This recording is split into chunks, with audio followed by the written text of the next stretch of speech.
My name is Marcus Sullivan. I'm 42 years old, work as a corporate data analyst for a tech firm in Portland, and up until 3 weeks ago, I thought I understood my place in my family. I was the dependable one, the one who showed up when things got hard, the one who never asked for much in return. I thought that meant something. I thought quiet loyalty was its own kind of love. Then my father died, and I learned exactly how much my family valued all those years of showing up. The answer came in the form of a funeral program where my name appeared in the same font size as distant cousins I'd met twice, while my sister Victoria was listed as the sole surviving child managing arrangements. Not a phone call. Not a conversation. Just my name buried in the back of a booklet like I was some acquaintance who sent a sympathy card. Before we jump back in, tell us where you're tuning in from.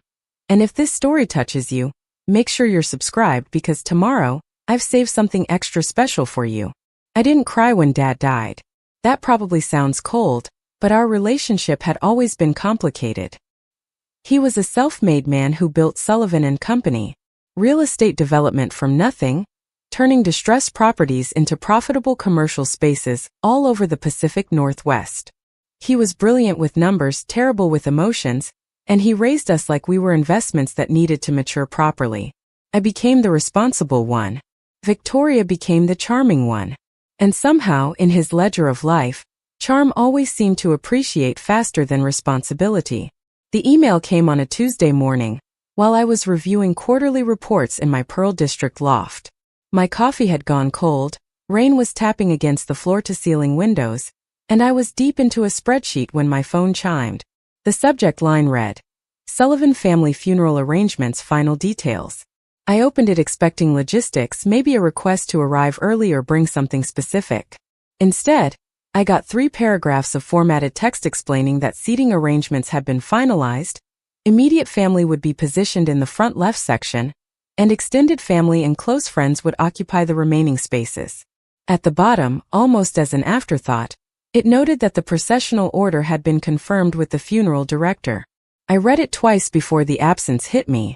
There was no mention of me doing anything, being anywhere specific, or having any role whatsoever. I opened the attached funeral program PDF, and there it was in elegant script and carefully chosen photos.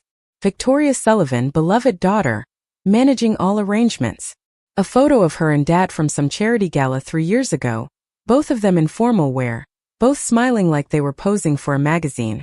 Then a list of pallbearers that included Uncle Dennis, Cousin Bryce, 4 of Dad's business associates, and 2 of Victoria's friends I'd met exactly once. My name appeared in the standard family survivor section, wedged between a paragraph about Dad's accomplishments and the service timeline. I sat there staring at that PDF for what felt like an hour but was probably closer to 10 minutes. The rain kept falling. My coffee kept getting colder.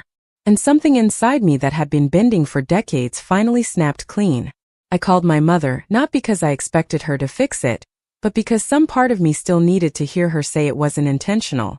She answered on the 4th ring. Her voice, already tired in that way she got when she knew a conversation was going to require effort. Marcus, I'm in the middle of coordinating flowers, can this wait? No greeting, no acknowledgement of what we just lost. Just irritation that I was adding to her task list. I kept my voice level measured, the same tone I used in client meetings when the data didn't support what people wanted to hear. I just got the email about the funeral arrangements. I noticed I'm not listed as a pallbearer. There was a pause, the kind that lasts 3 seconds but tells you everything you need to know about where you stand. Oh well, Victoria handled all of that with the funeral director. You know how she is, she's so organized. She thought it would be easier to have people who were, more prepared for that kind of thing. More prepared. I'd helped move Dad's office furniture when he downsized 2 years ago. I'd carried boxes of files up 3 flights of stairs when his building elevator broke. I'd loaded and unloaded a storage unit with his business archives during a weekend when Victoria was at a spa retreat in Napa. But apparently, I wasn't prepared to carry his casket. I said, still calm, still measured. And the seating arrangements? Another pause, this one shorter, more impatient. Marcus, it's assigned seating. There's limited space in the family section. Victoria needed room for some of Dad's close business partners who were like family to him. You understand. I understood perfectly. I understood that 20 years of being the son who showed up meant less than Victoria's need to orchestrate a funeral that looked good for Dad's professional circle. I understood that my mother had probably nodded along to every decision Victoria made without once asking where her son would sit while they lowered his father into the ground. I understood that I was expected to understand, to be reasonable, to not make things difficult during an already difficult time. Okay, I said, and I heard my mother exhale with relief. Thanks for clarifying. I'll see you at the service. I hung up before she could respond, set my phone face down on my desk, and stared out at the rain blurring the Portland skyline. My hands were steady. My breathing was even. I didn't feel angry, not yet. I felt something colder and clearer, like watching a magic trick explained and realizing how obvious the sleight of hand had always been. I stood up, walked to my bookshelf, and pulled out the leather-bound copy of Lonesome Dove that Dad had given me when I graduated college.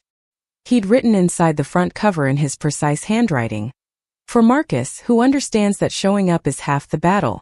The other half is knowing when to walk away. Your old man." I'd read that inscription 100 times and always focused on the first part, the validation that my reliability mattered. I'd never really considered the second part, the idea that walking away could be just as important as staying. I ran my thumb over his handwriting, closed the book, and made a decision that felt like stepping off a ledge and discovering I could fly.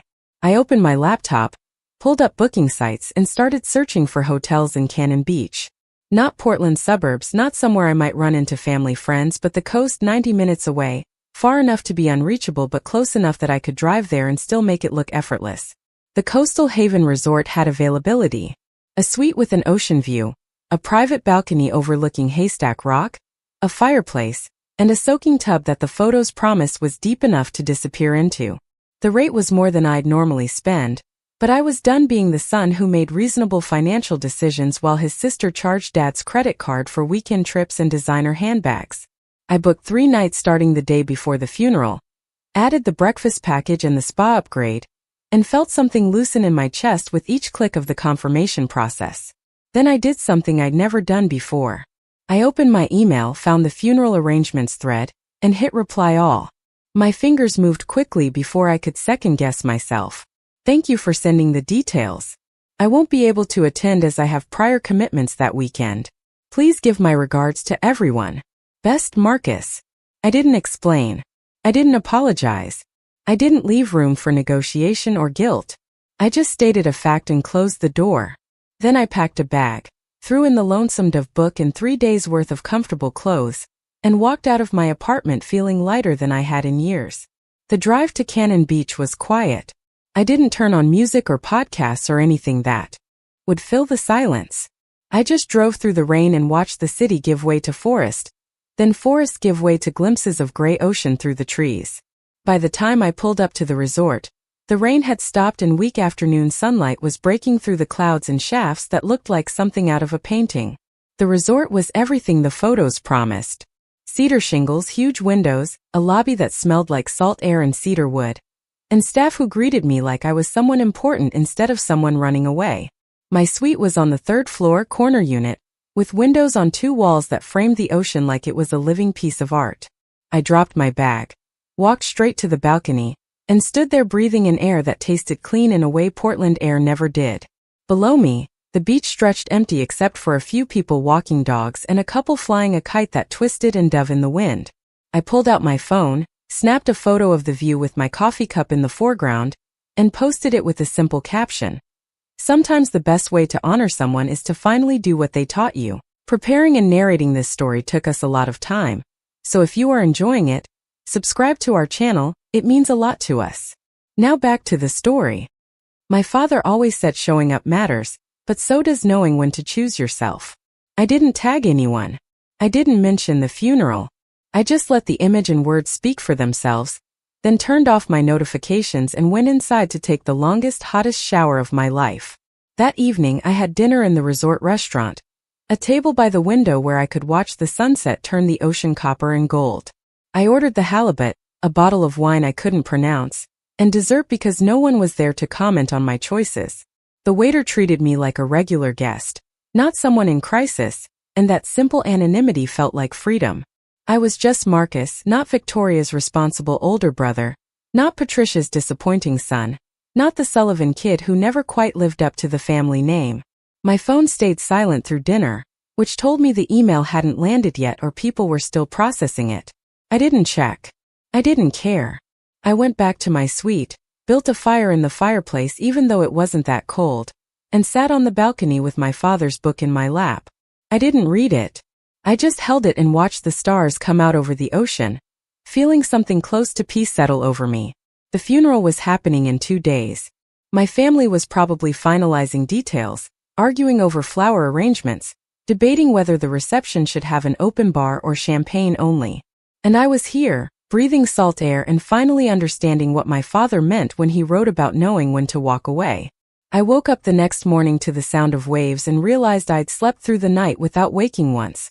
Something that hadn't happened since I got the call about Dad's heart attack.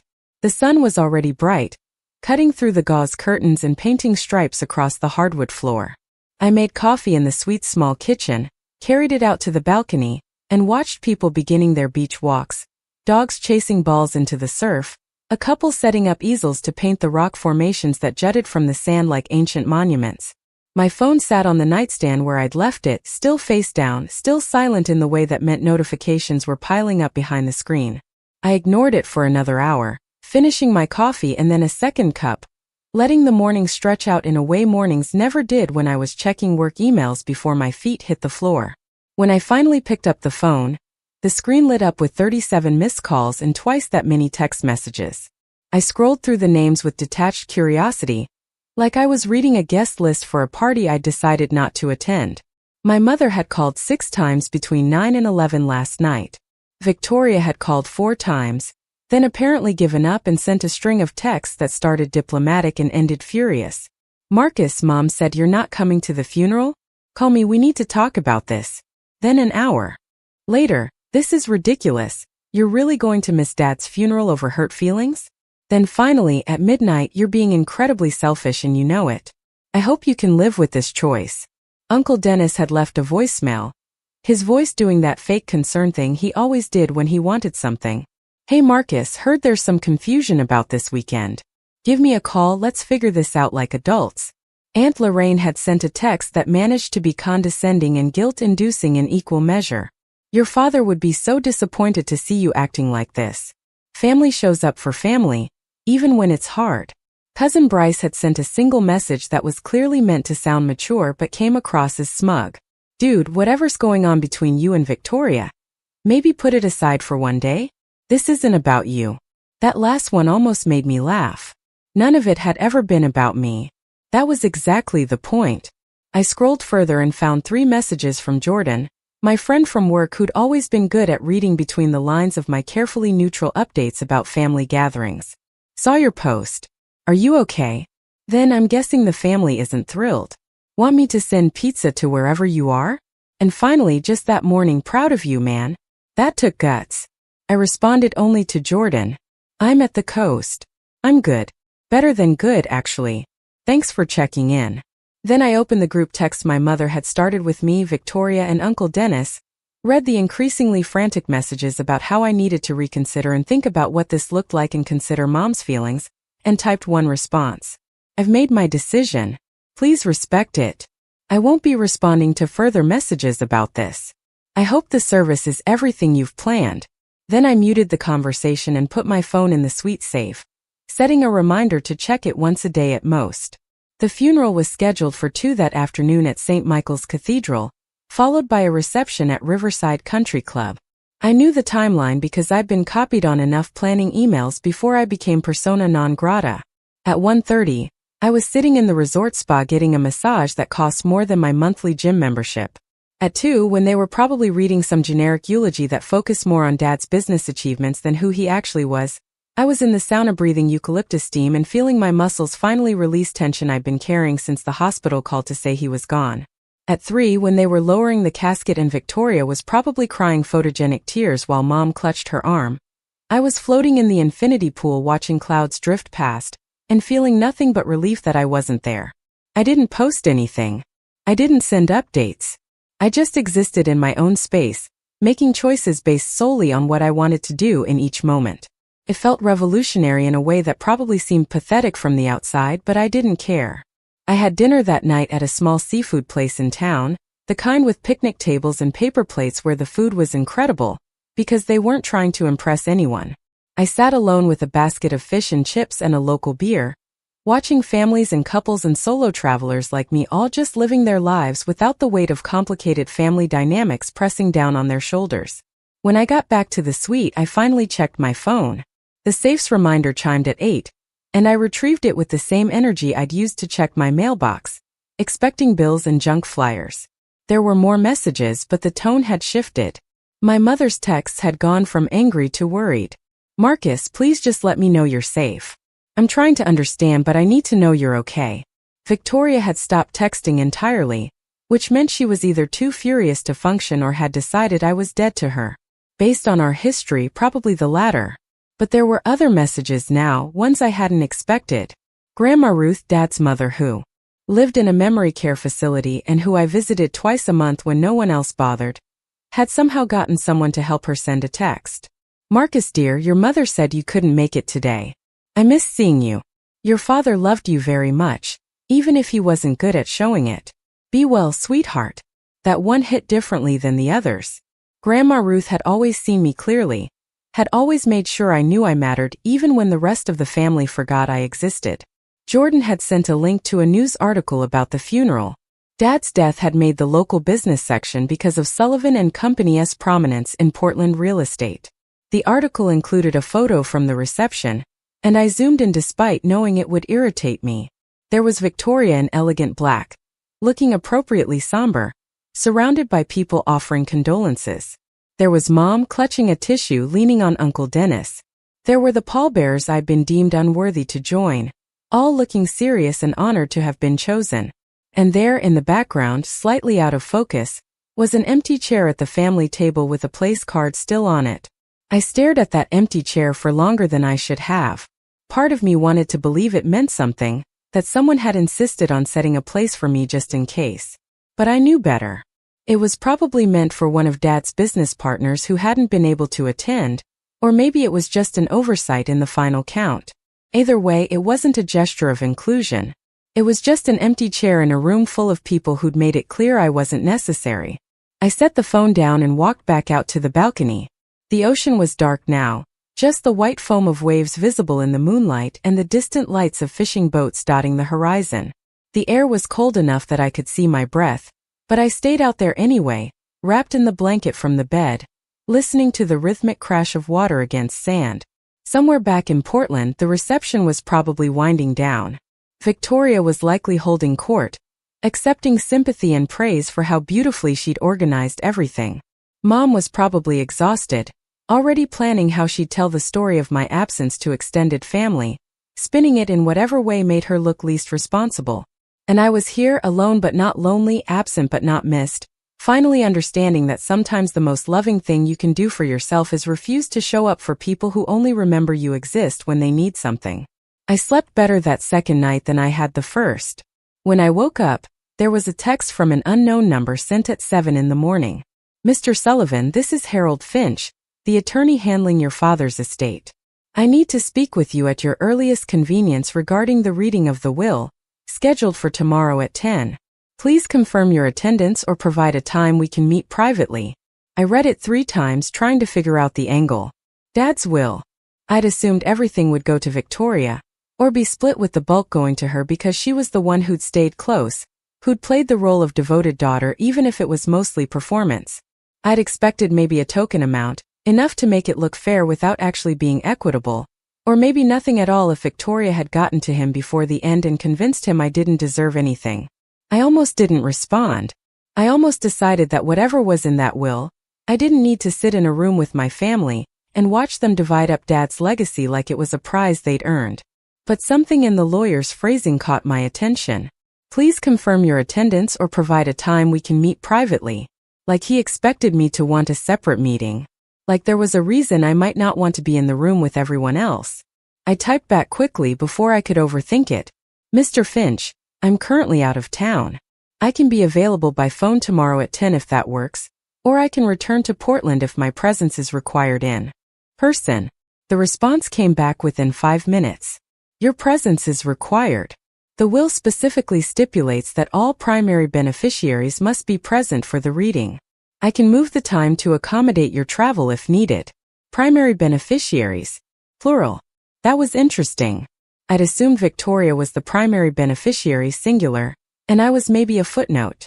I checked the distance back to Portland, calculated drive time, and made a decision. I can be there by 10. Please send me the address. The reply included an address in downtown Portland, a law office in one of the nice buildings with marble lobbies and partner names on the door. See you tomorrow, Mr. Sullivan.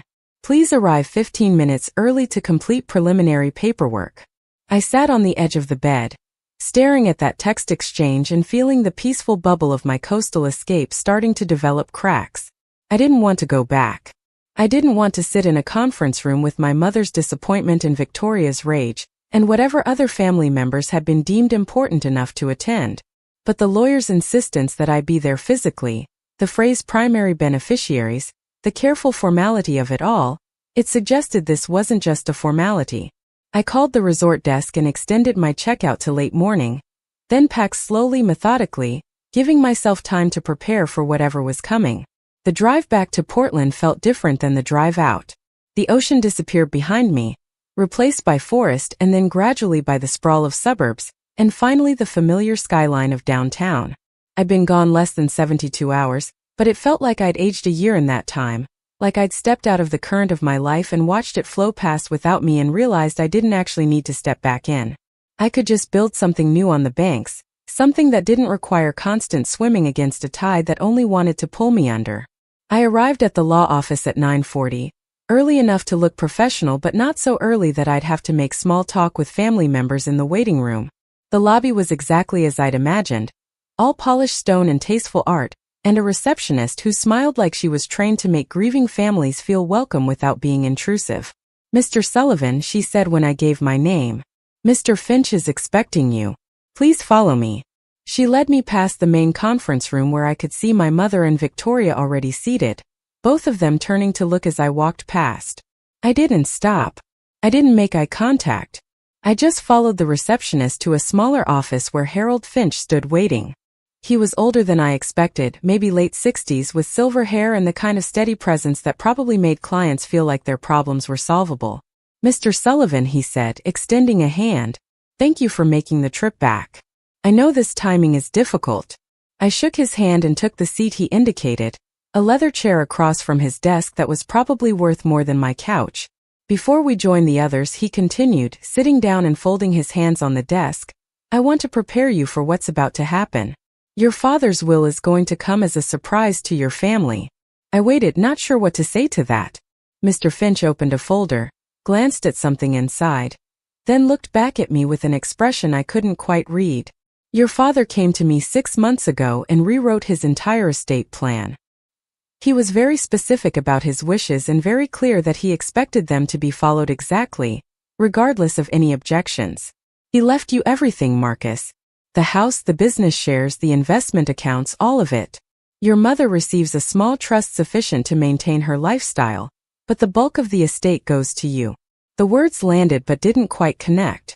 I heard them individually, understood their meanings, but strung together they formed a sentence that didn't make sense.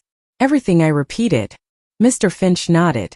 Approximately $4.2 million in total assets, including the Lake Oswego property, his 40% share in Sullivan and Company, and various investment portfolios. He also left you a letter, which I'm instructed to give you privately before the reading. He slid an envelope across the desk, cream-colored and heavy, with my name written in Dad's handwriting across the front. I picked it up but didn't open it, not yet. What about Victoria, I asked. Mr. Finch's expression remained neutral. Your sister receives a one-time payment of $50,000, and some personal items specified in an attached list. Nothing else. The room felt too small suddenly, like the air had thickened. Why, I asked. Why would he do this? Mr. Finch leaned back in his chair. I can't speak to your father's reasoning beyond what he told me, which was that he'd spent too many years rewarding the wrong behaviors and he wanted to make sure the person who'd actually earned his respect knew it mattered. He said you'd understand when you read the letter. He paused, then added more gently, he also said he knew this would cause trouble, and he was sorry for that, but he was tired of taking the easy road when it came to his family. I looked down at the envelope in my hands, at my name in Dad's precise script, and felt something crack open in my chest. All those years of being overlooked, of being the responsible one who never got credit, of watching Victoria get praise for showing up to Sunday dinners while I was expected to show up and fix the plumbing and balance the books and never ask for acknowledgement. And Dad had seen it. He'd noticed. He just never said anything until now, until it was too late for him to face the fallout. Should I read this now? I asked. Mr. Finch nodded. Take your time. I'll let the family know we'll begin in 15 minutes. He stood and left the office, closing the door behind him with a soft click. I sat there alone, holding an envelope that apparently contained my father's final words to me, and tried to steady my breathing. Then I slid my finger under the seal and pulled out 3 pages of his handwriting, dated 6 months and 2 days before his death. The letter started without preamble, just like Dad always spoke when he had something important to say. No small talk, no warm-up, just straight into what mattered. Marcus, if you're reading this, I'm gone, and you're probably confused about why I did what I did. I'm going to try to explain, though I'm not sure I can make you understand decades of cowardice in a few pages. The truth is, I've watched you your entire life be the son I should have celebrated, and instead I let your mother and your sister treat you like you were invisible. I let them take and take from you while giving nothing back, and I told myself it was easier to keep the peace than to stand up for what was right. I was wrong. I was wrong for so many years that by the time I realized it, I didn't know how to fix it without blowing up everything I'd built. When you were 13 and your sister threw that tantrum about not getting the car she wanted for her 16th birthday, you were the one who talked her down. You sat with her for 3 hours while she cried and raged, and you convinced her that the perfectly good used Honda we bought her was actually a gift, not an insult. I watched you do that from my office doorway, and I thought about how much easier you made my life by being reasonable, by being the child who didn't require constant management. I should have thanked you. Instead, I bought Victoria the car she originally wanted 6 months later when she kept complaining, and I never even acknowledged what you'd done to smooth things over. When the business almost went under in 2008, you were 25 years old working your first real job, and you took a leave of absence to come help me salvage what I could. You worked 16-hour days for 4 months, no salary, just helping your old man try to keep from losing everything he'd spent 30 years building. You reorganized our filing systems, digitized our records, found inefficiencies that saved us $40,000 in the first quarter alone. You were brilliant, Marcus. You saved Sullivan and Company, and I paid you back by giving Victoria a job she wasn't qualified for with a salary twice what you'd been making at your analyst position, because she needed something to do after her engagement fell through. I noticed all of it. Every time you showed up when your sister didn't, every time you helped your mother move furniture or fix her computer or handle some crisis she could have managed herself if she tried. Every birthday of yours that passed without anyone acknowledging it, while we threw elaborate parties for Victoria's milestone years. Every holiday where you brought thoughtful gifts for everyone and received gift cards in return, if you received anything at all. I noticed, and I did nothing because it was easier to let you be the strong one than to address the fact that we were all taking advantage of your strength. 6 months ago I had a health scare that turned out to be nothing, but it made me think about what I'd leave behind when I was really gone. I looked at my life, at my family, and I realized that the person I was proudest of was the one I'd never told I was proud of. You built a career without my help. You bought your own place, made your own choices, lived your own life, and you never asked me for anything except respect, which I failed to give you. Meanwhile, Victoria has a resume full of jobs she quit after 3 months, 2 broken engagements because she can't commit to anything that requires work, and a lifestyle funded entirely by money she didn't earn. Your mother enables it, I enabled it, and we created a monster who believes the world owes her everything simply because she exists. I'm fixing that now the only way I know how. I'm leaving you everything, Marcus, not because I think money will repair the damage I've done, but because you're the only one who'll use it wisely. You're the only one who understands that wealth is responsibility, not permission. I know this will cause trouble. I know Victoria will be furious, and your mother will probably take her side like she always does. I know they'll say terrible things about you and about me, and they'll try to make you feel guilty for accepting what I'm giving you. Don't. You earned every cent of this not through birth or charm, but through decades of being the person this family needed, even when we were too selfish to appreciate it. There's something else I need you to know. About 5 years ago, Victoria came to me asking for a loan to start a business, some boutique clothing store she'd been planning with friends. I gave her $75,000. The store never opened.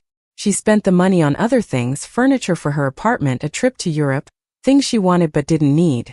When I asked her about it, she cried and said she'd gotten overwhelmed and needed the money for living expenses, and I let it go because that's what I always did with her.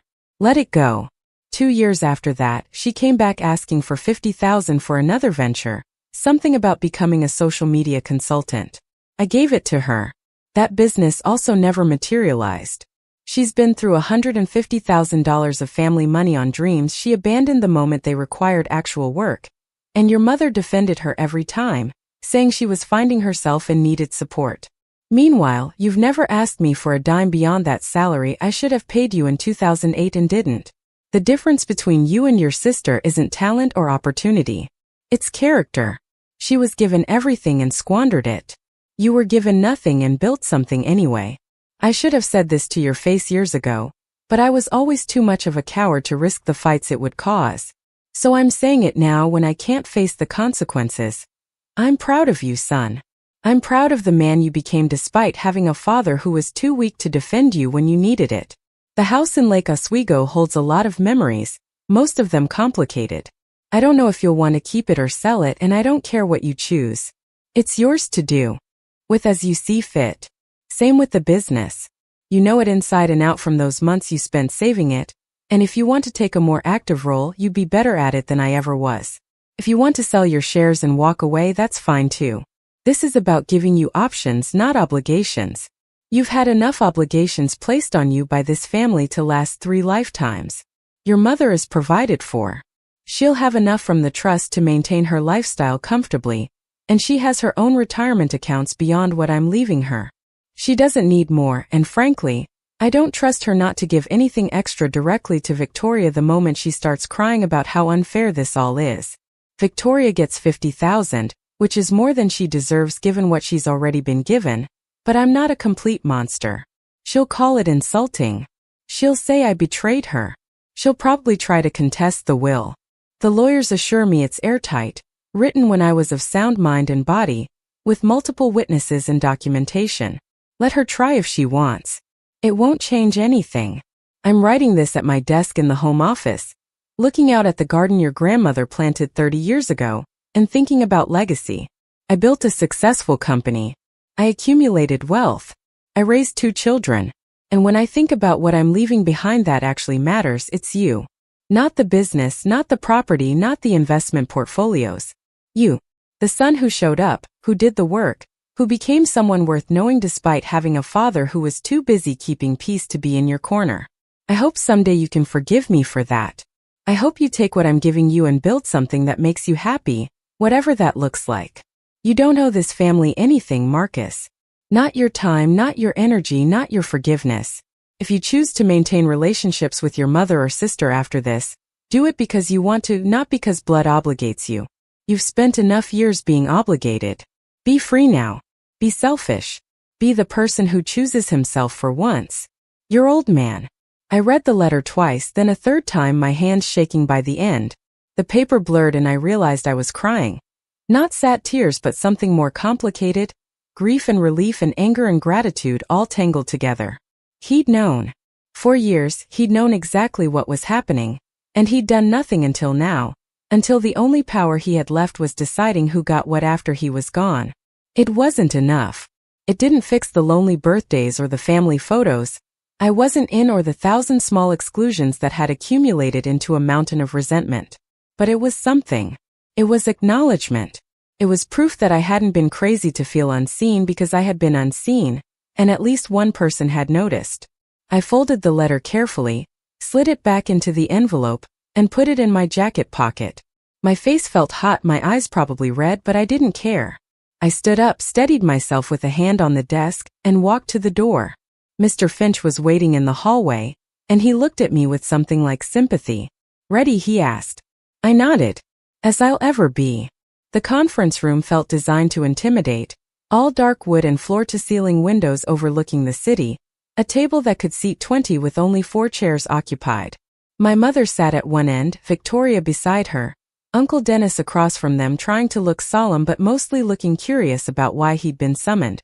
They all turned when I walked in, and the temperature of the room dropped 10 degrees. "Marcus," my mother said, her voice tight with restrained anger, "I'm glad you could find time in your busy schedule to attend." I took the seat at the opposite end of the table from her, putting as much distance as possible between us in the limited space. I didn't respond to the jab. Victoria stared at me with open hostility, her jaw set in that way it got when she was preparing for battle. "You missed the funeral," she said flatly. "Our father's funeral." "Yeah," I said, matching her tone. "I did." She waited for me to elaborate, to apologize, to give her something to argue against. When I didn't, she turned to Mr. Finch. "Can we just get this over with? I have appointments this afternoon." Mr. Finch took his seat at the head of the table, opened his leather portfolio, and pulled out several documents. "Thank you all for coming. I know this is a difficult time. I'll try to make this as straightforward as possible." He put on reading glasses, glanced at the first page, then looked up at us with an expression that gave nothing away. "Robert Sullivan's last will and testament was executed 6 months ago, and has been reviewed for validity and compliance with Oregon state law. It supersedes all previous wills and is legally binding." He paused, and I saw my mother lean forward slightly, eager to hear how her life was about to be secured. Victoria's expression was smug, certain in her position as the favored child. "To my wife, Patricia and Sullivan, I leave a trust fund in the amount of $800,000, to be dispersed in monthly installments sufficient to maintain her current lifestyle, along with the jewelry and personal items specified in Appendix A." My mother blinked, processing. 800,000 sounded like a lot until you considered the full value of the estate. Victoria's expression hadn't changed yet, still confident. "To my daughter, Victoria Grace Sullivan, I leave a one-time payment of $50,000 and the items listed in Appendix B, including certain furniture pieces and artwork currently in her apartment that were purchased with family funds." Victoria's face went blank, then confused, then red. "Wait," she said. "What?" Mr. Finch continued reading as if she hadn't spoken. "To my son, Marcus James Sullivan, I leave the entirety of the remaining estate, including the Lake Oswego property, all shares in Sullivan and Company, real estate development, all investment accounts, retirement funds and additional assets, totaling approximately $3.4 million after the aforementioned bequests and estate taxes. I also leave him a personal letter which has been delivered separately." The silence that followed was profound. I watched Victoria's face cycle through disbelief, confusion, rage, and finally settle on something cold and calculating. My mother's mouth opened and closed twice before she found words. "There must be a mistake," she said, her voice shaking. "Robert wouldn't, he couldn't have." Mr. Finch removed his glasses. "There's no mistake, Mrs. Sullivan. Your husband was very clear about his wishes. This will was executed with full legal counsel, multiple witnesses, and a psychiatric evaluation confirming his mental competency at the time of signing." Victoria stood up so fast her chair scraped loudly against the floor. "This is bullshit," she said, her voice rising. "He left me $50,000?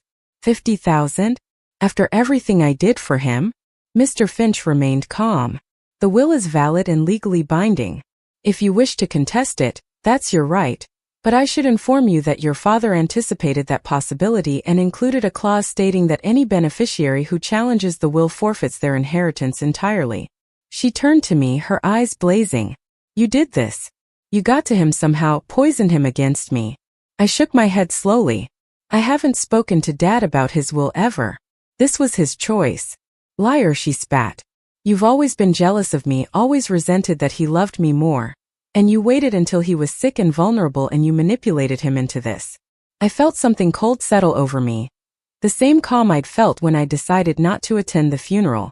"Victoria," I said quietly, "I haven't asked Dad for anything in 20 years. Every dollar I have, I earned myself. Every opportunity one got, I created myself. You've been living off family money your entire adult life, and apparently Dad noticed." She lunged toward me and Uncle Dennis grabbed her arm, pulling her back. Victoria, he said sharply. This isn't helping. My mother was crying now, quiet tears that she probably thought were dignified. How could he do this to us, she said to no one in particular. How could he be so cruel? I almost laughed at that. Cruel. It was cruel that I'd spent my childhood being the invisible child. It was cruel that I'd worked 4 months to save Dad's business without pay while Victoria got a salary for a job she was unqualified for. It was cruel that I'd been excluded from my own father's funeral because there wasn't room for me. But leaving me his estate after a lifetime of watching me be overlooked, that was somehow the cruelty worth noting. Mr. Finch, my mother said, composing herself. There must be something we can do. It's not right. It doesn't reflect Robert's true wishes. He was ill, he wasn't thinking clearly. He was evaluated by a psychiatrist, Mr. Finch repeated patiently. Dr. Helen Morrison, a respected professional with 30 years of experience. She found him to be of completely sound mind, capable of making informed decisions about his estate. Your husband knew exactly what he was doing. Victoria had sat back down, her face now streaked with angry tears.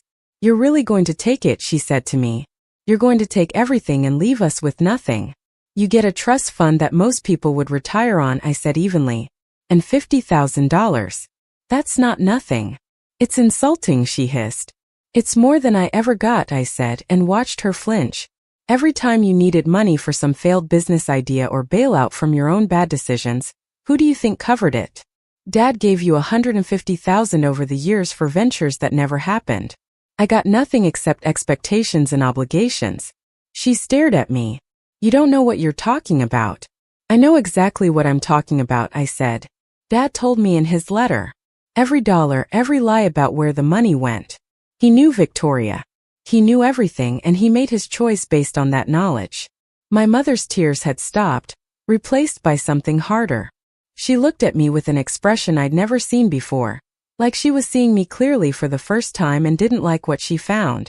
You planned this, she said. You stayed away from the funeral on purpose so you could play the victim, so you could justify taking everything from your own family. I leaned back in my chair, feeling the weight of Dad's letter in my pocket, feeling the years of being second best settle into something like armor. I stayed away from the funeral because I wasn't wanted there. I got an email telling me the guest list was finalized, and I wasn't important enough to be included in any meaningful way. I wasn't asked to be a pallbearer. I wasn't seated with immediate family.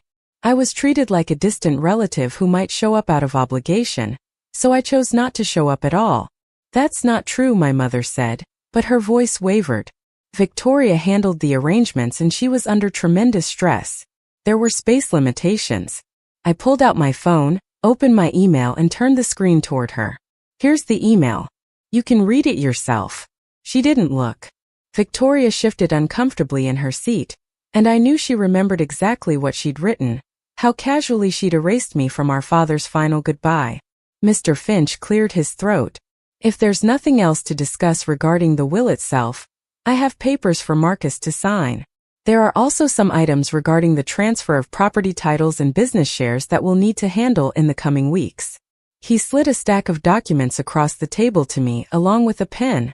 I picked up the pen, felt its weight and looked at my sister. Victoria, I said, and she glared at me with so much hatred it was almost physical. The $50,000 Dad left you, that's more than enough to put a down payment on something, to actually start a business if you wanted to. You could make something of yourself if you tried. Don't you dare, she said through clenched teeth. Don't you dare act like you're better than me. I'm not acting, I said quietly. I'm just stating facts. I've worked for everything I have. You've been handed everything and wasted it. The difference between us isn't talent or love or favoritism. It's effort. Dad finally recognized that, even if it took him until the end to do it. You're poison, Victoria said, standing again. You've always been poison in this family, always making us feel guilty for being happy, for wanting things, for not being miserable and martyred like you.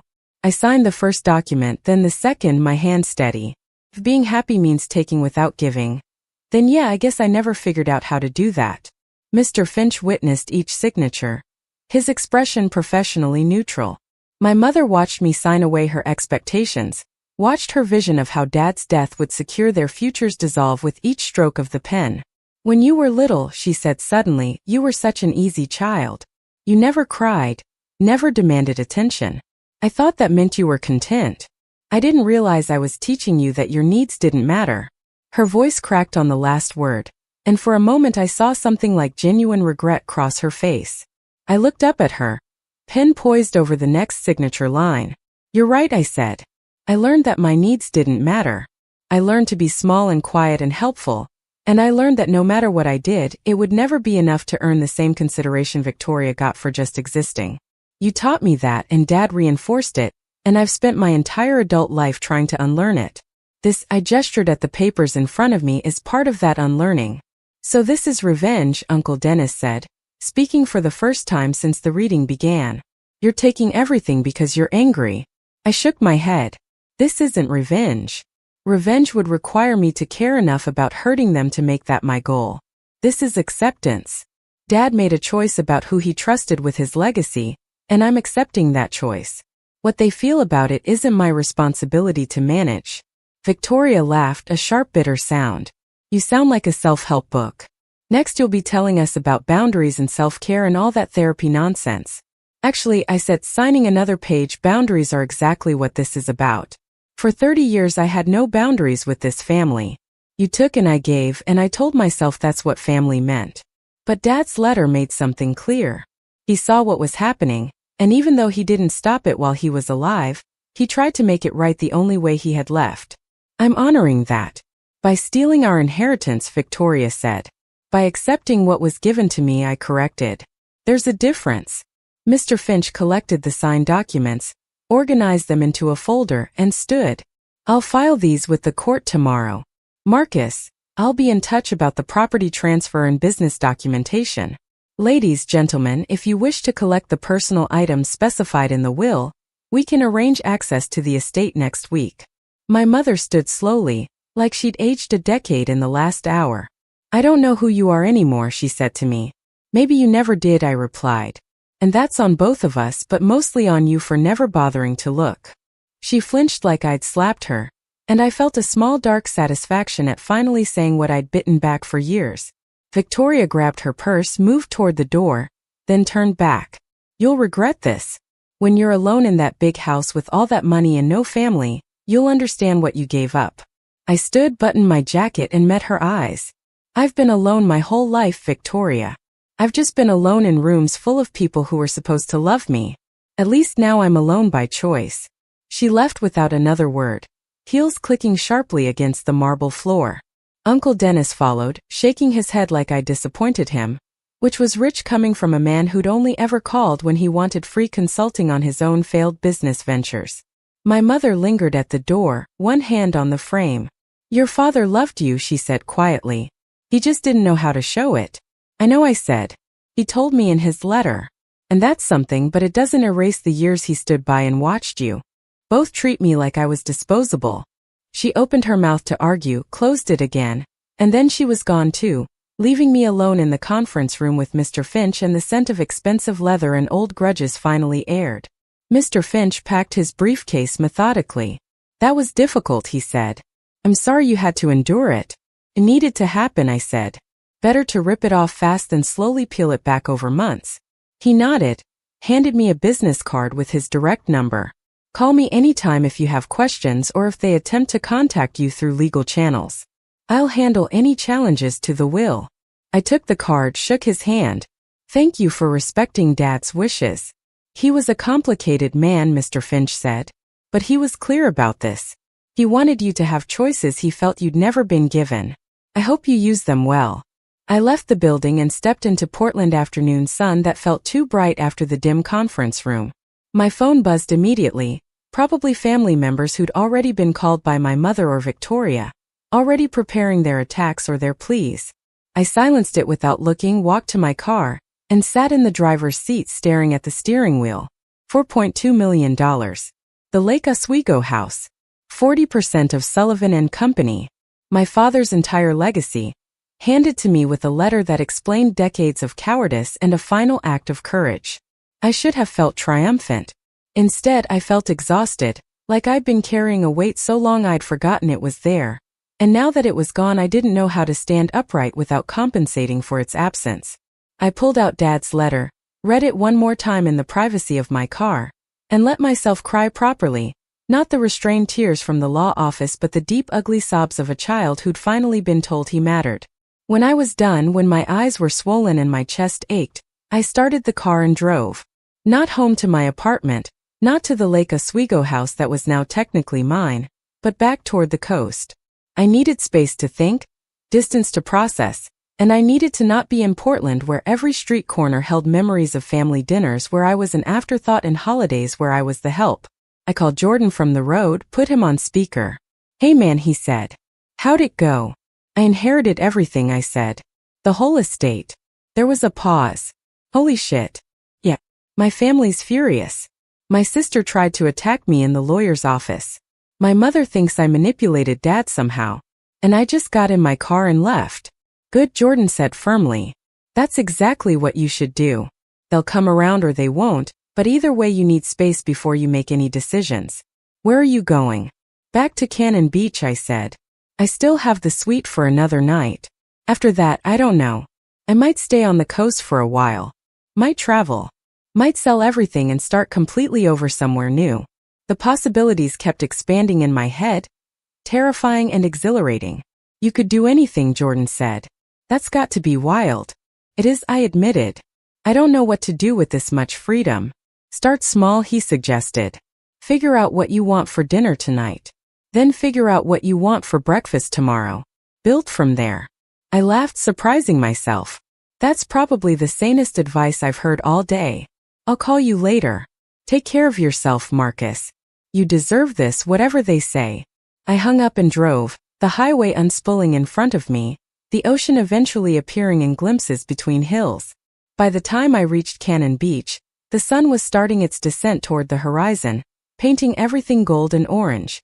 The resort welcomed me back like I'd never left, the same receptionist smiling as she handed me a new key card. "Extended stay," she noted. "Good choice. Supposed to be beautiful weather this week." My suite felt like a sanctuary when I walked back in, unchanged and peaceful. I dropped my jacket on the chair, loosened my tie, and walked straight out to the balcony. The ocean was calm, barely any waves, just gentle swells that caught the sunset light. I called down to room service and ordered everything I'd been too stressed to enjoy properly before. Steak, good wine, dessert I couldn't pronounce. Then I took Dad's letter out one more time and read the final paragraph again. "You don't owe this family anything, Marcus. Be free now. Be selfish. Be the person who chooses himself for once." I could do that. I could actually do that now. Not just in theory, not just as a momentary act of defiance, but as a permanent change in how I lived my life. The money helped, obviously. Financial security bought options that poverty couldn't. But the real freedom was in the permission, from Dad and from myself, to stop performing the role of the good son, the reliable brother, the person who fixed everyone's problems while ignoring his own needs. My phone buzzed again and I finally looked at it. 17 missed calls. 34 text messages. 2 voicemails. I scrolled through the names, recognizing patterns immediately. My mother's messages started apologetic, moved to angry, ended up desperate. "We need to talk about this like adults. You can't just take everything and disappear. Your father would be ashamed of how you're behaving." Victoria's were pure rage. "Thief. Liar. I hope you choke on that money. I'm contesting this will and I will win." Uncle Dennis tried the reasonable approach. "Marcus, I understand you're upset, but think about your mother. Think about family legacy. Let's meet and discuss a fair distribution." Aunt Lorraine went straight for guilt. "Your grandmother would be heartbroken to see the family torn apart like this. Is money really worth losing everyone who loves you?" I read them all with the detachment of someone reading reviews of a movie they'd never see. These weren't messages from people who cared about me. These were messages from people who were angry their expectations hadn't been met, who'd assumed I'd be who I'd always been, quietly accepting whatever scraps they offered. The only message that gave me pause was from Grandma Ruth's nurse. "Hi Marcus, Ruth asked me to tell you she's proud of you. She said your father finally did right by you and she hopes you find peace with it. She loves you very much." I saved that one, deleted all the others without responding, and blocked my mother's number, Victoria's number, and Uncle Dennis's. I hesitated over Aunt Lorraine's, then blocked her too. If they wanted to reach me, they could go through Mr. Finch. I was done being accessible to people who only valued me when I was useful. Room service arrived with enough food for 3 people, and I ate slowly on the balcony, watching the sky cycle through its sunset colors. The steak was perfect, the wine was smooth, and the dessert was some kind of chocolate thing that probably had a French name and tasted like happiness. When I was done, full and slightly wine-drunk, I did something I hadn't done in years. I opened my laptop and started looking at places I'd always wanted to visit but never had, because I was too busy being available for family emergencies. New Zealand, Japan, Iceland, Portugal. With the estate settled and no one depending on me, I could actually go. I could take 3 months, 6 months, a year if I wanted. I could work remotely or not work at all for a while. The business shares would generate passive income. The investments Dad had carefully built would continue growing. I could, for the first time in my life, be impractical. I bookmarked a tour company in New Zealand, a ryokan in Kyoto, a Northern Lights expedition in Iceland. Then I looked at real estate listings, not in Portland but in smaller coastal towns, places where I could have space and quiet and an ocean view. Places where no one knew me as the Sullivan kid who never quite measured up to his sister. I could be just Marcus, whoever that turned out to be when I wasn't defined by my family's dysfunction. The possibilities stretched out like the ocean in front of me, vast and a little frightening but mostly exciting. That night I slept with the balcony doors open, letting the sound of waves fill the suite. I dreamed about nothing important, just fragments of color and motion, and woke up feeling more rested than I had in months. I spent the morning walking the beach, shoes in hand, pants rolled up, letting the cold water wash over my feet. I passed families building sandcastles, couples walking hand in hand, solo travelers like me who'd come to the coast for whatever reasons brought people to edges of continents. Around noon, my phone rang from a number I didn't recognize. I almost didn't answer, then decided to risk it. Marcus Sullivan, I said. Mr. Sullivan, this is Amanda Chun from the Portland Business Journal. I'm writing a piece about your father's legacy and the succession at Sullivan and Company. I was hoping to get a comment from you as the new majority shareholder. I stopped walking, stood ankle-deep in surf. How did you get this number? Public records, she said apologetically. I know this is a difficult time, but our readers are very interested in the future direction of the company. Your father was a prominent figure in Portland real estate. I considered hanging up, then decided this was as good a time as any to start shaping my own narrative. You can write that I'm honored by my father's trust, and I'm taking time to carefully consider the company's future. Any decisions about Sullivan and Company will be made thoughtfully, and with the best interests of our employees and clients in mind. That's all I'm prepared to say right now. There was a pause, the sound of typing. Can you comment on reports that other family members are contesting the will? That's between them and their lawyers, I said. I'm focused on moving forward, not looking back. Is it true you didn't attend your father's funeral? I felt a flash of anger, tamped it down. My relationship with my father was complex and private. How I chose to honor him is personal. Now if you'll excuse me, I have nothing further to add. I hung up before she could ask another question. So it was starting, the public scrutiny, the gossip, the narrative that would paint me as either the wrong son or the greedy brother depending on who told the story. I walked back to the resort, returned to my suite, and made a decision. I wasn't going to hide. I wasn't going to apologize. I was going to live my life visibly and unapologetically, and people could think whatever they wanted. I opened my laptop and sent an email to Sullivan and Company's board of directors, introducing myself formally as the new majority shareholder and requesting a meeting in 2 weeks to discuss the company's direction. Then I emailed Mr. Finch and asked him to put the Lake Oswego house on the market. I didn't want to live in that museum of bad memories, didn't want to walk through rooms where I'd been invisible. Better to sell it, take the money, and build something new somewhere else. I spent the afternoon researching property managers for the rental properties Dad owned, financial advisors who could help me understand the investment portfolios, accountants who specialized in estate management. I was inheriting a complex web of assets and responsibilities, and I needed to understand all of it before making major decisions. By evening I had a plan. I'd stay on the coast for another week, giving myself space to decompress and think clearly. Then I'd return to Portland, meet with the Sullivan and Company board, Assess what staying involved with the business would look like versus selling my shares. I'd interview property managers and accountants, get the Lake Oswego house listed, and start the process of disentangling myself from the physical remnants of my family's history. And then, once everything was organized and stable, I'd travel. I'd take the trip I'd always wanted, see the places I'd only looked at in photographs, and figure out who Marcus Sullivan was when he wasn't defined by what his family needed him to be. I ordered dinner in the resort restaurant that night, sat at the same window table I'd had before, and raised a glass of wine to my reflection in the darkening window. To Dad I said quietly, for finally seeing me, for trying to make it right even if the timing sucked, and to me for finally being selfish enough to accept it. The waiter passed and gave me a curious look, probably wondering if I was toasting myself or talking to ghosts. Maybe both, I thought. Maybe that's what inheritance really was, ghosts and futures tangled together, the past trying to influence what came next. My phone buzzed with an email from Mr. Finch. The Business Journal contacted me for comment. I gave them the standard statement about the will being valid and legally sound. Thought you should know they're running a story tomorrow. I wrote back a quick thanks and turned off my phone again. Let them run their story. Let Victoria give whatever interviews she wanted, painting herself as the victim.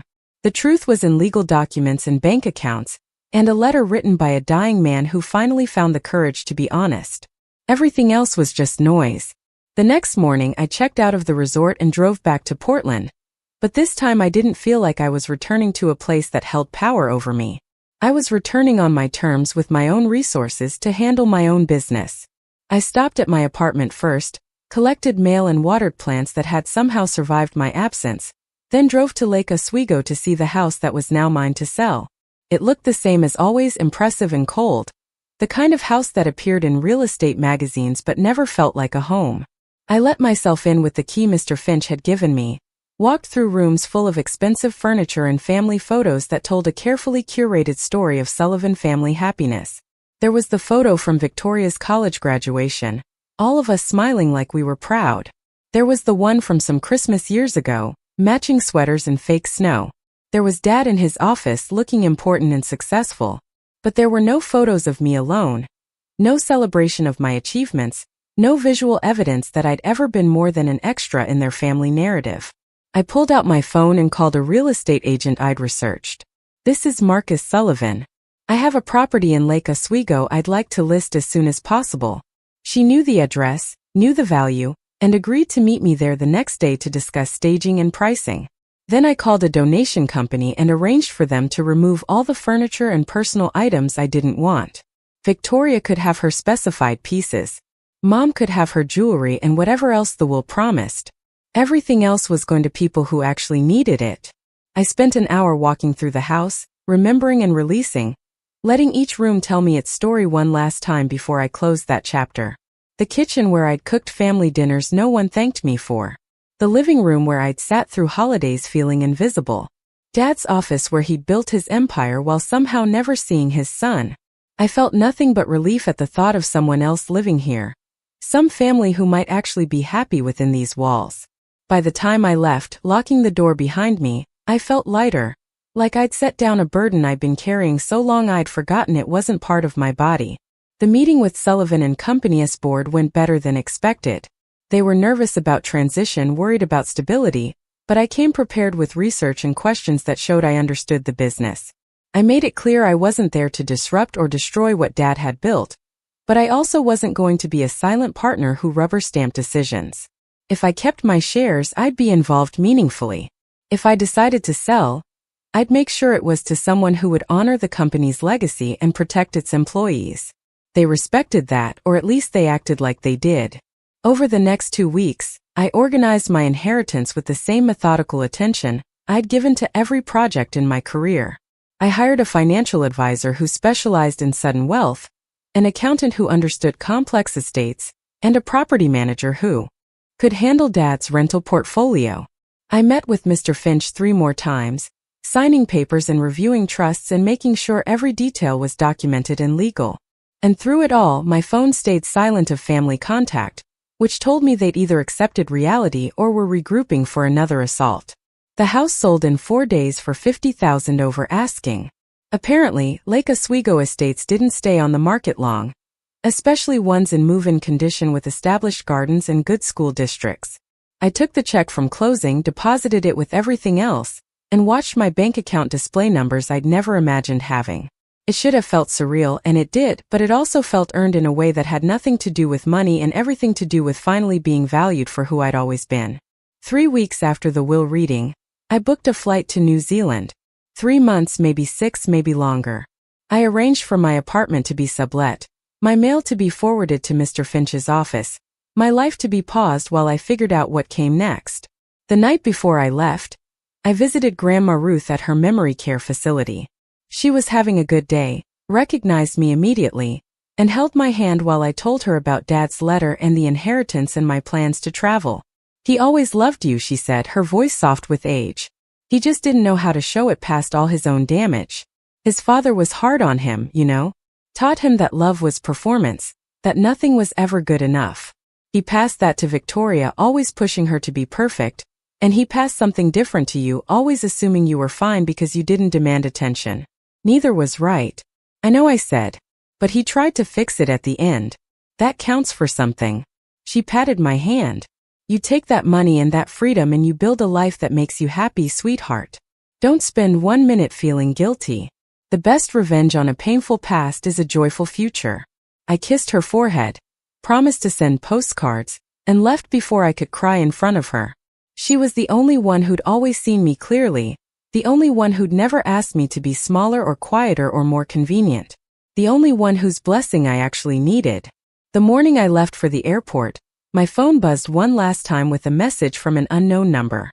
I opened it carefully, ready to block if it was family using a borrowed phone. Instead, it was Jordan. Safe travels, man. Send photos. Make bad decisions. Live the life you should have been living all along. Proud of you. I smiled, sent back a thumbs up, and turned off my phone.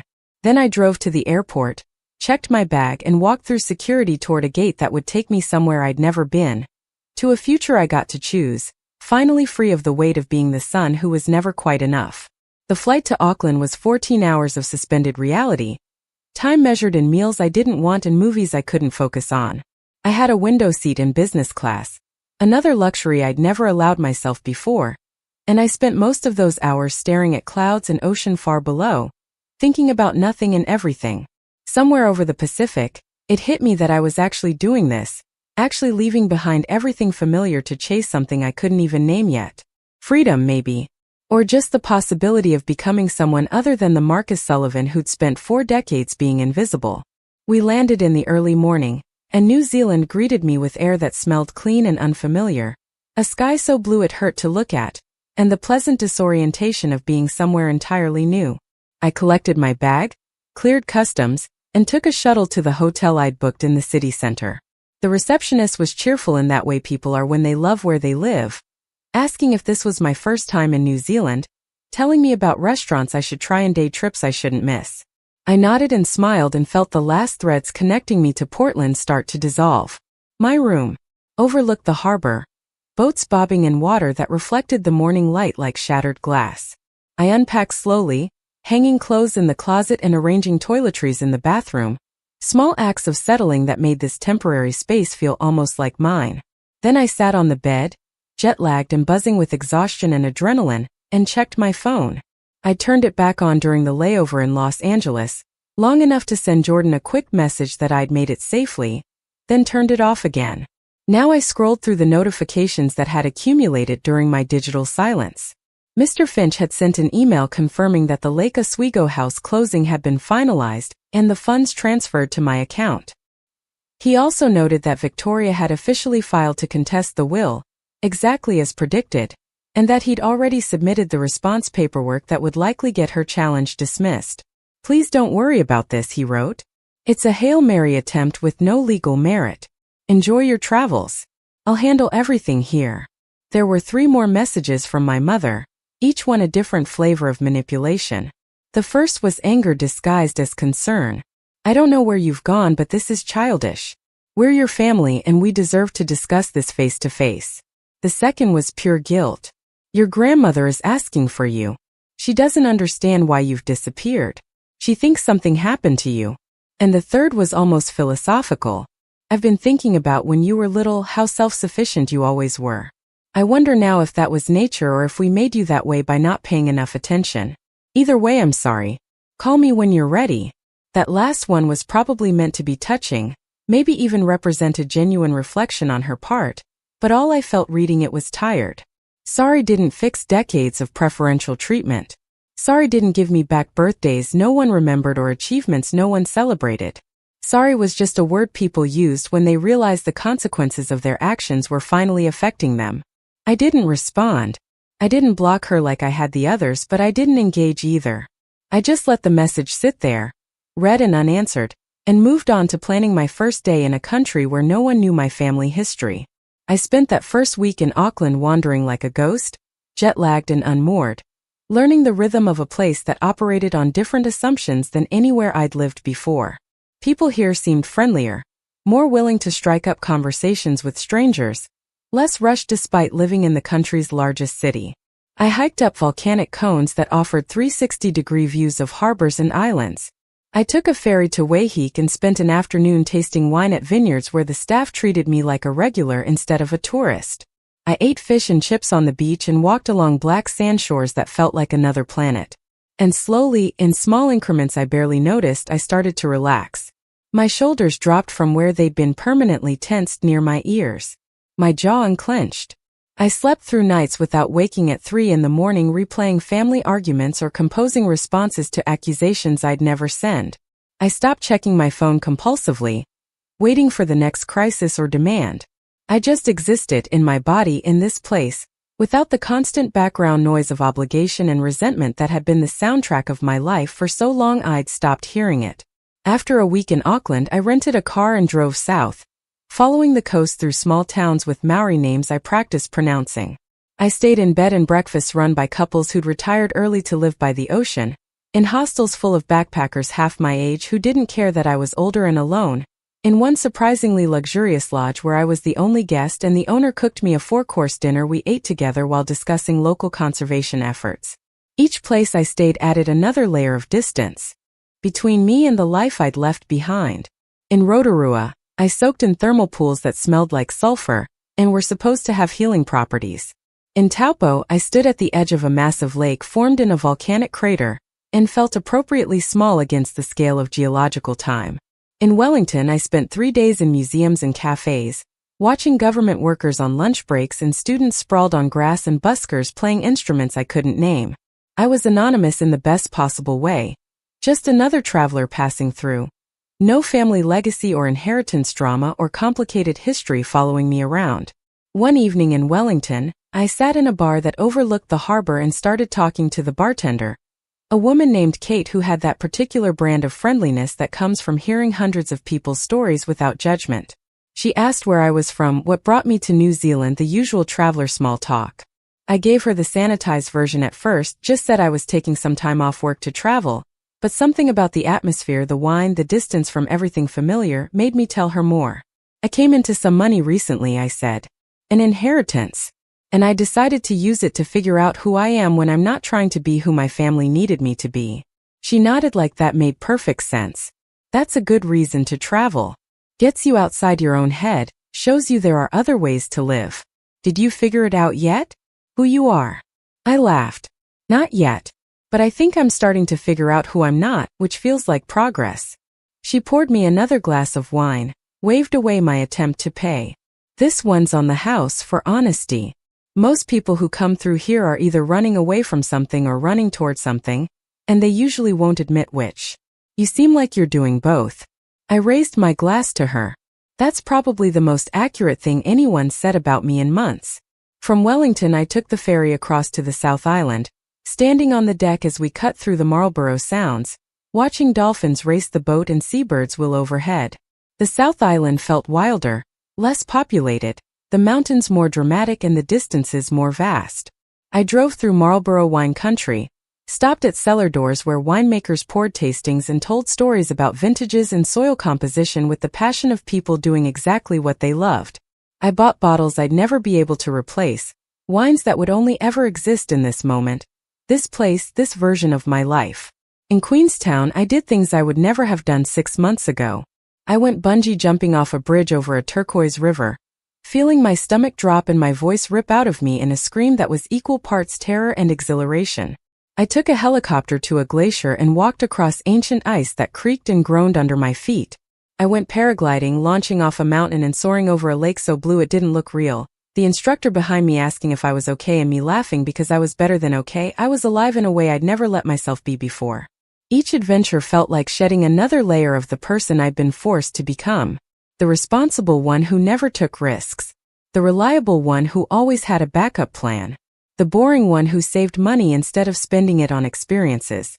I was being irresponsible in the best possible way, and it felt like breathing after being underwater for decades. I posted photos occasionally, not to prove anything to anyone but just because the landscapes were too beautiful not to share. Mountains reflected in perfect mirror lakes. Sunset over wineries. The view from a helicopter with glaciers stretching to the horizon. Jordan commented on most of them with variations of living your best life and you look happy, which was probably the highest compliment anyone could give. A few other friends from work chimed in occasionally, people I'd kept at arm's length for years because I never knew when I'd need to drop everything for a family emergency.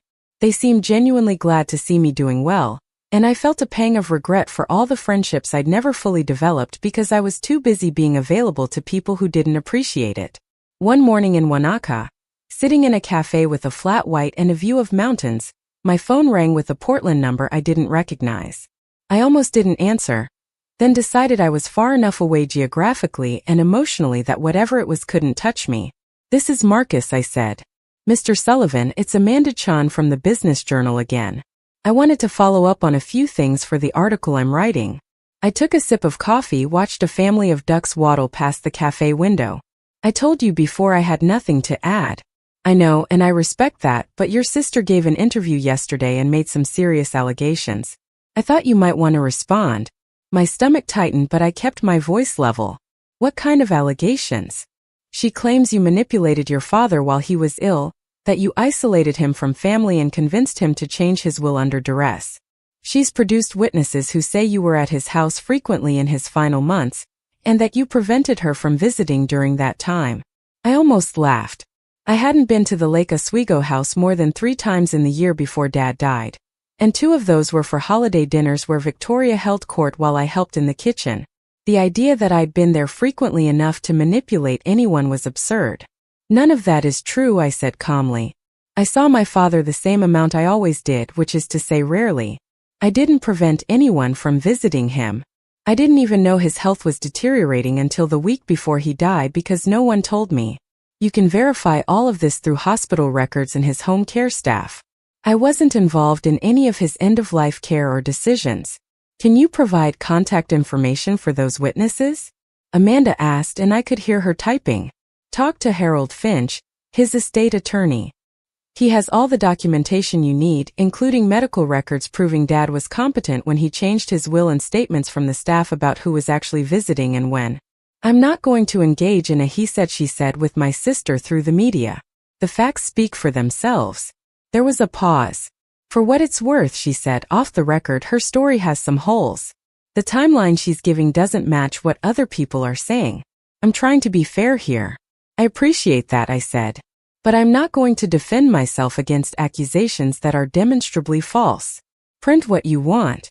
I'm in New Zealand right now living my life, and that's all I have to say." I hung up before she could ask another question, set my phone face down on the table, and took a long breath. So Victoria was escalating, trying to win in the court of public opinion what she couldn't win in actual court. It was predictable, and it didn't surprise me, but it still felt like a violation of something I couldn't quite name. I called Mr. Finch from the cafe, not caring about the international charges. He answered on the second ring, his voice carrying that professional calm that probably cost $300 an hour. "Marcus, good to hear from you. How's New Zealand?" "It's good until the Business Journal called me about Victoria's interview." He sighed. "I saw that this morning. It's unfortunate but not unexpected. She's trying to create grounds for her will contest by establishing a narrative of undue influence. It won't work. We have ironclad documentation of your father's competency and the timeline of his decision-making. The home care staff have already provided statements confirming you were barely present during his final months. So I don't need to do anything, I asked. Nothing at all. Don't engage with the media. Don't respond to her accusations. Just let the legal process handle it. These things tend to make a lot of noise and go nowhere. The article will run, some people will believe her version, most people will forget about it in a week. You're not a public figure. This isn't actually news beyond Portland business circles. That helped, knowing I didn't need to defend myself publicly or come home to handle this in person. Just make sure my name stays clear, I said. I don't care what she says about me personally, but I won't have her claiming I manipulated a dying man. Your reputation is secure, Mr. Finch assured me. The documentation is too strong. Enjoy your travels and let me handle this. I hung up feeling unsettled but not panicked. Victoria could spin whatever story she wanted. The truth was in legal documents and witness statements and a letter from our father that explained his reasoning in his own words. Eventually, her narrative would collapse under the weight of facts, and she'd move on to whatever new grievance or victim story sustained her. I just needed to stay out of her way and keep living my life. I spent another month in New Zealand, working my way down the South Island's west coast, through Fiordland where mountains fell straight into the sea and waterfalls appeared out of nowhere after rain. I took a boat through Milford Sound on a day when clouds hung low, and the whole landscape looked like something from a fantasy movie. I hiked the Routeburn Track, 3 days of walking through alpine passes and beech forests, sleeping in huts with other hikers who shared food and stories without asking intrusive questions about why anyone was there. On that hike, I met a couple from Germany, maybe 10 years older than me, who were taking a year off to travel after their kids had gone to university. They asked the usual questions over dinner in the hut, where I was from, what I did, how long I was traveling. I gave them the broad strokes, said I was taking time off after coming into an inheritance, figuring out what I wanted to do next. The husband, Klaus, nodded thoughtfully. That's a good problem to have, the freedom to choose. Most people never get that chance. His wife, Ingrid, asked what I was learning about myself out here. That question caught me off guard, made me really think instead of giving a reflexive answer. I'm learning that I spent most of my life being who other people needed me to be, I said slowly. And I'm trying to figure out who I actually am underneath all that conditioning. It's harder than I expected. She smiled. That's because you can't think your way to that answer. You have to live your way to it. Do things you've never done, go places that challenge you, let yourself be uncomfortable. The person you really are shows up in those moments. We hiked together the next day, and they told me about their life in Hamburg, their kids who were pursuing their own dreams now, the decision to spend money on experiences instead of leaving a bigger inheritance. Life is short, Klaus said as we climbed toward Harris Saddle. We worked hard, saved responsibly, and now we're spending it while we can enjoy it. The kids will be fine. They don't need our money as much as they need our example of how to live fully. That stuck with me, the idea that the best thing you could give the next generation wasn't money but permission to live on their own terms. From New Zealand I flew to Australia, spent 2 weeks exploring Sydney and Melbourne, then headed to Japan for a month that felt like stepping into a different dimension of existence. Tokyo overwhelmed me with its scale and energy. Millions of people moving through a city that somehow felt both chaotic and perfectly organized. I stayed in a tiny capsule hotel in Shinjuku, ate ramen at 2 in the morning at places where I was the only non-Japanese person, got lost in neighborhoods where no signs were in English and learned to navigate by feel and gesture, and the kindness of strangers who went out of their way to help. In Kyoto I stayed at the Ryokan I'd bookmarked months ago, a traditional inn where I slept on tatami mats and ate kaiseki meals that were works of art. I spent days walking through temples and gardens, sitting in quiet contemplation of spaces designed for exactly that purpose. There was something about Japan's aesthetic of finding beauty in simplicity, of honoring the present moment, that resonated with where I was in my journey. I was learning to be comfortable with silence, with solitude, with not filling every moment with distraction or productivity. One afternoon in Arashiyama, walking through the bamboo grove where light filtered green through towering stalks, I had a moment of clarity so sharp it stopped me mid-step. I realized I was happy. Not distracted or entertained or pleasantly occupied, but genuinely happy in a way I couldn't remember being before. Happy to be alone, happy to be unknown, happy to be exactly where I was with no obligations pulling me toward anywhere else. It was such a foreign feeling that I almost didn't recognize it, and recognizing it made me cry, standing there in a tourist destination surrounded by people taking selfies while I had a breakdown about joy. I sat on a bench off the main path and let myself feel it fully, the happiness and the grief for all the years I'd lived without it. I thought about Dad's letter, about his regret for not standing up for me, and I finally understood that he'd given me more than money. He'd given me permission to stop performing, to stop earning my place, to just exist as myself and let that be enough. It was a gift he'd never given himself, trapped as he was in his own performance of success and strength, and maybe leaving me everything was his way of trying to break that cycle. My phone buzzed in my pocket and I ignored it, not ready to leave this moment. When I finally checked it an hour later, walking back toward the train station, I found a message from Mr. Finch. Good news, Victoria's will contest was dismissed. Judge found no merit to her claims. The Portland article ran but was fairly balanced, included my statement through our office. This should be the end of the legal challenges. Congratulations, you can officially move forward without looking over your shoulder. I read it twice, waiting for the surge of triumph or vindication, but what I felt was mostly relief mixed with something like pity. Victoria had fought so hard to overturn a decision that was never going to change, had burned bridges and made accusations and exhausted herself trying to force reality to match her expectations. And in the end, she was exactly where she started, just angrier and more isolated. I didn't feel sorry for her exactly, but I recognized the tragedy of someone so committed to being a victim that they couldn't see the ways they victimized themselves. I sent a simple reply to Mr. Finch. Thank you for everything. I'll be in touch when I'm ready to discuss the business and property decisions. Then I put my phone away and went to find dinner, some small restaurant where I could sit at a counter and watch someone make perfect tempura while I ate in comfortable silence. Japan was teaching me that meals didn't need conversation to be meaningful, that there was value in sitting with your own thoughts while nourishment happened around you. I stayed in Japan for 6 weeks total, moving from city to countryside and back, taking trains through landscapes that looked like they belonged in paintings. In Takayama, I stayed in a guest house run by an elderly couple who spoke almost no English, but communicated through smiles and gestures, and food that appeared at regular intervals like magic. In Hiroshima, I spent a sobering afternoon in the Peace Memorial Museum, confronting the consequences of violence and the resilience of people who chose to rebuild rather than remain broken. Everywhere I went, I was anonymous but welcomed, foreign but treated with courtesy that felt genuine rather than performative. It made me think about how much energy I'd spent in Portland trying to earn basic respect from people who should have given it freely. Here, strangers gave me directions and restaurant recommendations and small kindnesses without expecting anything in return, and it recalibrated my understanding of how people could treat each other. I started to see my family's dysfunction not as normal family complexity but as an active choice to withhold care and keep score and maintain hierarchies that served no one. After Japan, I flew to Iceland for 3 weeks of dramatic landscapes and long summer days that barely got dark. I drove the ring road in a rented 4-wheel drive, stopping at waterfalls and hot springs and black sand beaches where I was often the only person for miles. I hiked on glaciers and swam in geothermal pools, and watched the midnight sun hover on the horizon like it couldn't decide whether to set.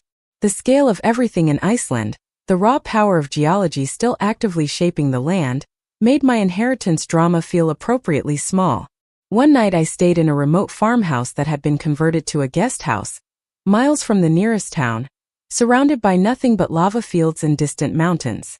The host, a weathered man named John who'd grown up on this farm, served me lamb stew and homemade bread while telling stories about Icelandic winters and summer sheep roundups and the challenge of making a living in such a harsh environment.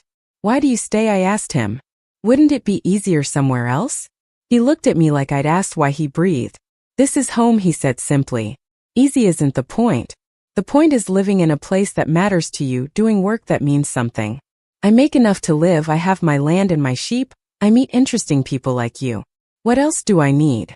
That conversation stayed with me, the idea that enough was actually enough, that you didn't need to constantly accumulate more to justify your existence. John had probably never made a fraction of what I just inherited, but he seemed more content than anyone I'd known in Portland's business circles, people who were always chasing the next deal or acquisition or status symbol. I left Iceland feeling like I'd completed something, though I couldn't articulate what. I'd been traveling for almost 4 months, had seen more of the world than most people saw in a lifetime, Had spent money without guilt and time without obligation. I'd learned that I liked my own company, that I could navigate foreign countries and uncomfortable situations, that I was capable of joy when I wasn't carrying the weight of other people's expectations. But I also felt the pull of wanting to build something, to put down roots somewhere, to move from running away to running toward. I flew back to Portland in late spring. The city green and blooming and somehow both familiar and foreign after months away. My apartment was exactly as I'd left it, my subletter having been meticulously careful with my things. I spent the first few days just walking the city, reacquainting myself with neighborhoods and coffee shops, and the particular quality of light on the Willamette River. It felt different now being back, like I was visiting a place I used to live rather than returning home. Portland was where I was from, but I wasn't sure it was where I belonged anymore. I met with Mr. Finch to finalize the last details of the estate, signing papers that transferred the final accounts and closed out probate. Everything is settled, he said. The house sale proceeds are in your account, the business shares are in your name, the investment portfolios are transferred. You're officially a wealthy man with no legal complications. Congratulations. We shook hands and he asked what I was planning to do next, where I thought I'd settle. I told him honestly that I didn't know yet, that I was still figuring that out. I scheduled a meeting with Sullivan & Company's board to discuss my involvement with the company. I'd been thinking about it throughout my travels, weighing the pros and cons of staying connected to Dad's legacy versus starting completely fresh. The meeting was cordial, professional, everyone curious about my plans but careful not to pressure me either way. I told them I wanted to stay involved as a board member, that I respected what Dad had built and wanted to see it continue, but that I wasn't interested in day-to-day operations. They seemed relieved, probably having worried I'd either sell immediately or try to take over without experience.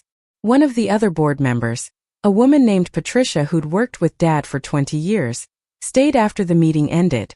Your father talked about you sometimes, she said. More than you probably realized. He'd mentioned something you'd accomplished or some insight you'd shared, always with this tone of pride mixed with regret. I think he knew he'd failed you in some ways but didn't know how to fix it. That's why the will didn't surprise me when I heard about it. It was his apology and his blessing wrapped together. I thanked her for sharing that, feeling the familiar complicated mix of grief and gratitude. It helped, knowing that Dad's final choice wasn't impulsive or meant to punish Victoria, but was the culmination of years of quiet observation and regret. It didn't fix the past, but it gave the past a different context, one I could live with more easily. I left that meeting feeling like I'd done right by Dad's legacy, honoring it without being trapped by it. The last thing I needed to do was face my family, not to reconcile necessarily but to close that chapter with intention rather than letting it remain open and infected.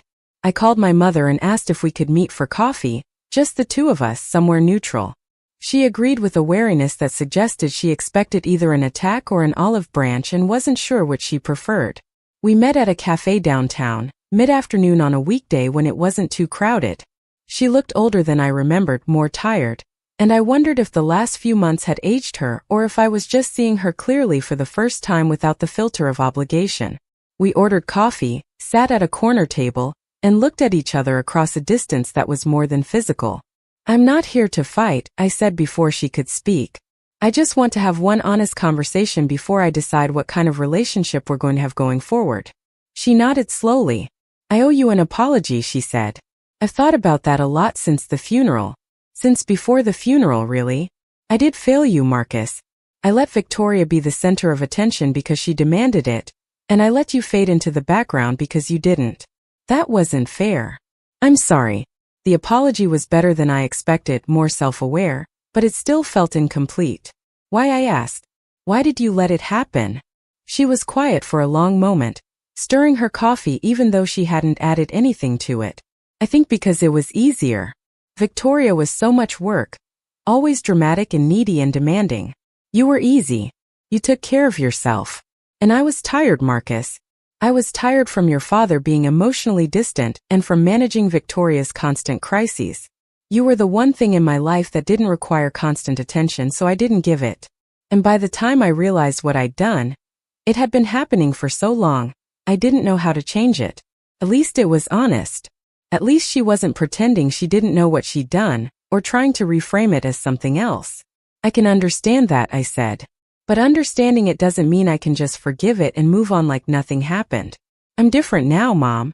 I'm not going to be the person who shows up for everyone and gets nothing back.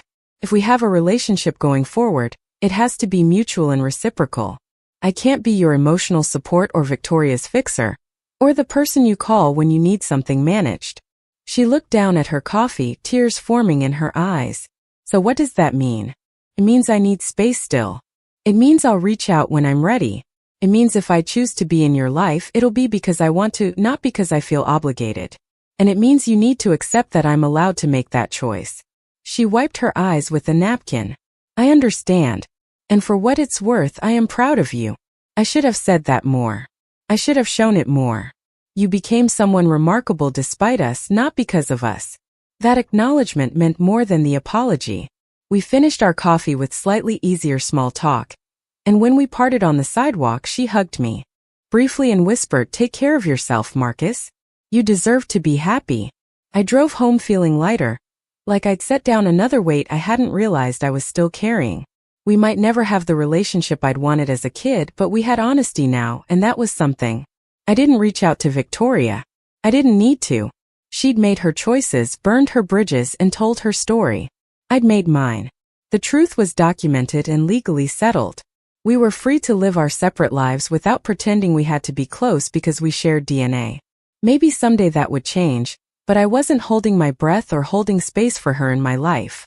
I had limited energy and infinite options for how to spend it, and Victoria had used up her allocation years ago. 6 months after returning from my travels, I made a decision. I sold my Portland apartment, most of my furniture, and everything that tied me to the city beyond the business shares I'd keep as a board member. I bought a house on the Oregon coast, a modern place with huge windows and a view of the ocean. Far enough from Portland that dropping in wasn't convenient, but close enough that I could attend quarterly board meetings without flying. It was my compromise between running away and being trapped, a place that was mine alone without history or expectation. I set up a home office, started doing consulting work again on my own terms, taking projects that interested me and saying no to ones that didn't. I had enough money that work was a choice rather than a necessity, which changed everything about how I approached it. I joined a hiking group and a local conservation nonprofit. I learned to surf badly and paddleboard competently. I cooked elaborate meals for myself and occasionally invited neighbors over without feeling like I had to prove anything. Jordan visited twice, staying in my guest room and marveling at the life I'd built. "You did it," he said one evening as we sat on my deck watching sunset. "You actually built the life you wanted instead of the one you were expected to have. How does it feel?" "Quiet," I said. "In the best way. Like I can finally hear myself think without all the background noise." 1 year to the day after Dad died, I drove to his grave. I'd never been, had missed the burial because I'd excluded myself from his funeral, but I felt like I owed him this one visit. The cemetery was peaceful, well-maintained, with views of the valley where he'd built his business. I found his headstone, simple granite with his name and dates and the words husband, father, builder. I sat on the grass next to it and pulled out the letter I'd carried with me around the world and back. I'd read it so many times the creases were starting to tear, the ink fading in places. "Hey Dad," I said, feeling only slightly ridiculous talking to a piece of stone. "I did what you said. I took what you gave me and I used it to be selfish, to choose myself, to build something that makes me happy. Thank you for finally seeing me. Thank you for trying to make it right even though the timing sucked.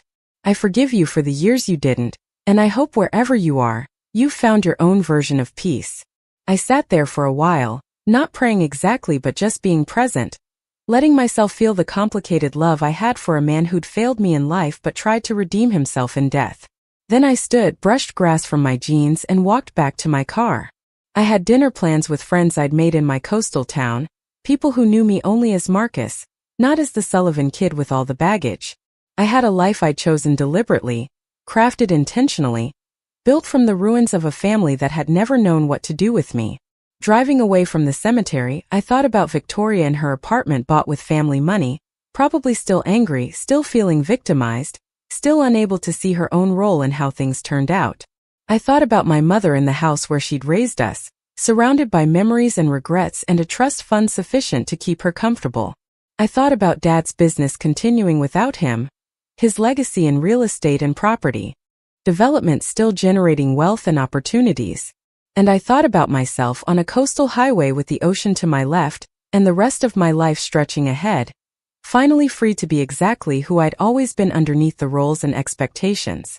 Selfish in the way Dad had given me permission to be, choosing myself not as revenge but as survival, building a future where my name was written in my own hand rather than assigned by people who'd never bothered to read what I was actually writing. The sunset painted the sky in layers of orange and pink and gold, and I rolled down my windows to let the salt air fill my car. Tomorrow I'd wake up in my house overlooking the ocean. I'd make coffee on my schedule and work on projects I'd chosen and maybe take a walk on the beach with no destination or timeline. I'd live another day of the life I'd earned, not through birth or obligation or performance, but through the simple radical act of finally choosing myself. And if anyone from my past ever asked if I regretted how things turned out, if I wished I'd tried harder to maintain those family connections, if I thought the money was worth the relationships I'd lost, I'd tell them the truth. I didn't lose relationships. I freed myself from obligations disguised as love. The money was just the tool that made freedom possible. The real inheritance was permission to stop performing and start living. 2 years after Dad's death, I stood in the conference room of Sullivan and Company for what I decided would be my last board meeting before transitioning to a purely advisory role. The company had thrived under new leadership, expanding into sustainable development projects that felt more aligned with where the industry was heading. I'd voted on major decisions, offered strategic input when asked, and collected dividends that continued to fund the life I'd built without requiring me to sacrifice my peace for profit. The meeting wrapped up efficiently, handshakes exchanged, quarterly reports distributed in neat folders that I'd review later from my deck overlooking the ocean. As people filtered out, Patricia caught my arm gently. "Can I talk to you for a minute?" We stepped into a smaller office off the main conference room, and she closed the door with the careful deliberation of someone about to say something significant. "I wanted to let you know before it becomes public knowledge. Your sister has been asking around about potential buyers for her future inheritance stake." I blinked, processing that. She doesn't have an inheritance stake. The will was settled. Patricia shook her head slightly. "Not from your father. From your mother. Apparently Victoria has convinced your mother to restructure her trust, so that when she passes, Victoria inherits the bulk of what's left. Your mother came to me asking about the company's valuation, whether shares could be divided, that sort of thing. She seemed to think you'd be open to negotiating some kind of split now rather than waiting." The familiar tightness started in my chest, the old pattern of feeling obligated to smooth things over, to be reasonable, to consider everyone's needs above my own. Then I breathed through it, felt it dissolve against the reality of who I'd become. "What did you tell her?" Patricia smiled slightly. "I told her that any decisions about company shares would require unanimous board approval, and that as the majority shareholder, your vote would be decisive. I also mentioned that the company has a right of first refusal on any shares being sold, and that you'd likely exercise that right rather than let outside parties acquire stake." She didn't seem pleased. "Good," I said, surprising myself with how firmly the word came out. "Mom can structure her trust however she wants. That's her choice. But I'm not negotiating or splitting anything Dad left me. He made his decision for reasons that were valid, and I'm honoring that decision. If Victoria wants wealth, she can earn it like everyone else." Patricia nodded approvingly.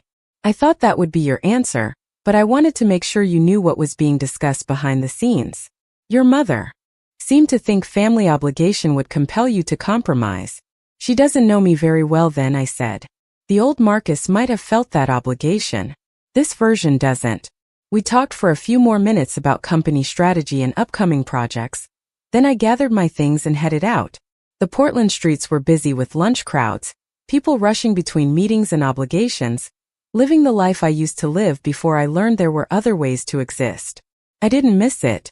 I didn't miss the constant pressure or the performance or the measuring of worth through productivity and accumulation.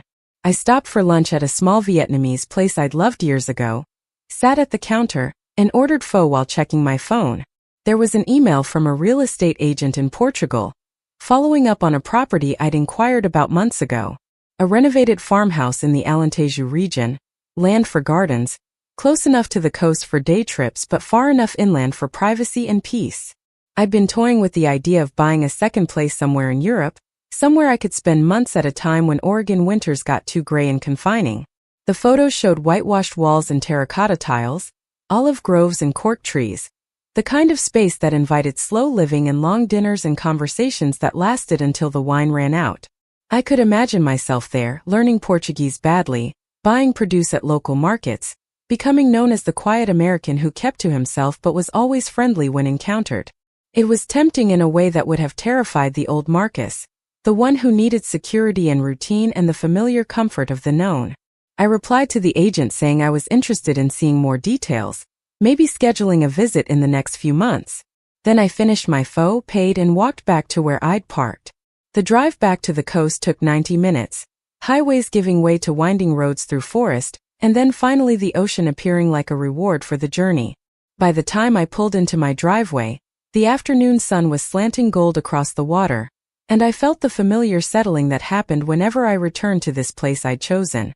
Inside, the house smelled like the sea salt candles I kept burning and the coffee I'd made that morning before driving to Portland.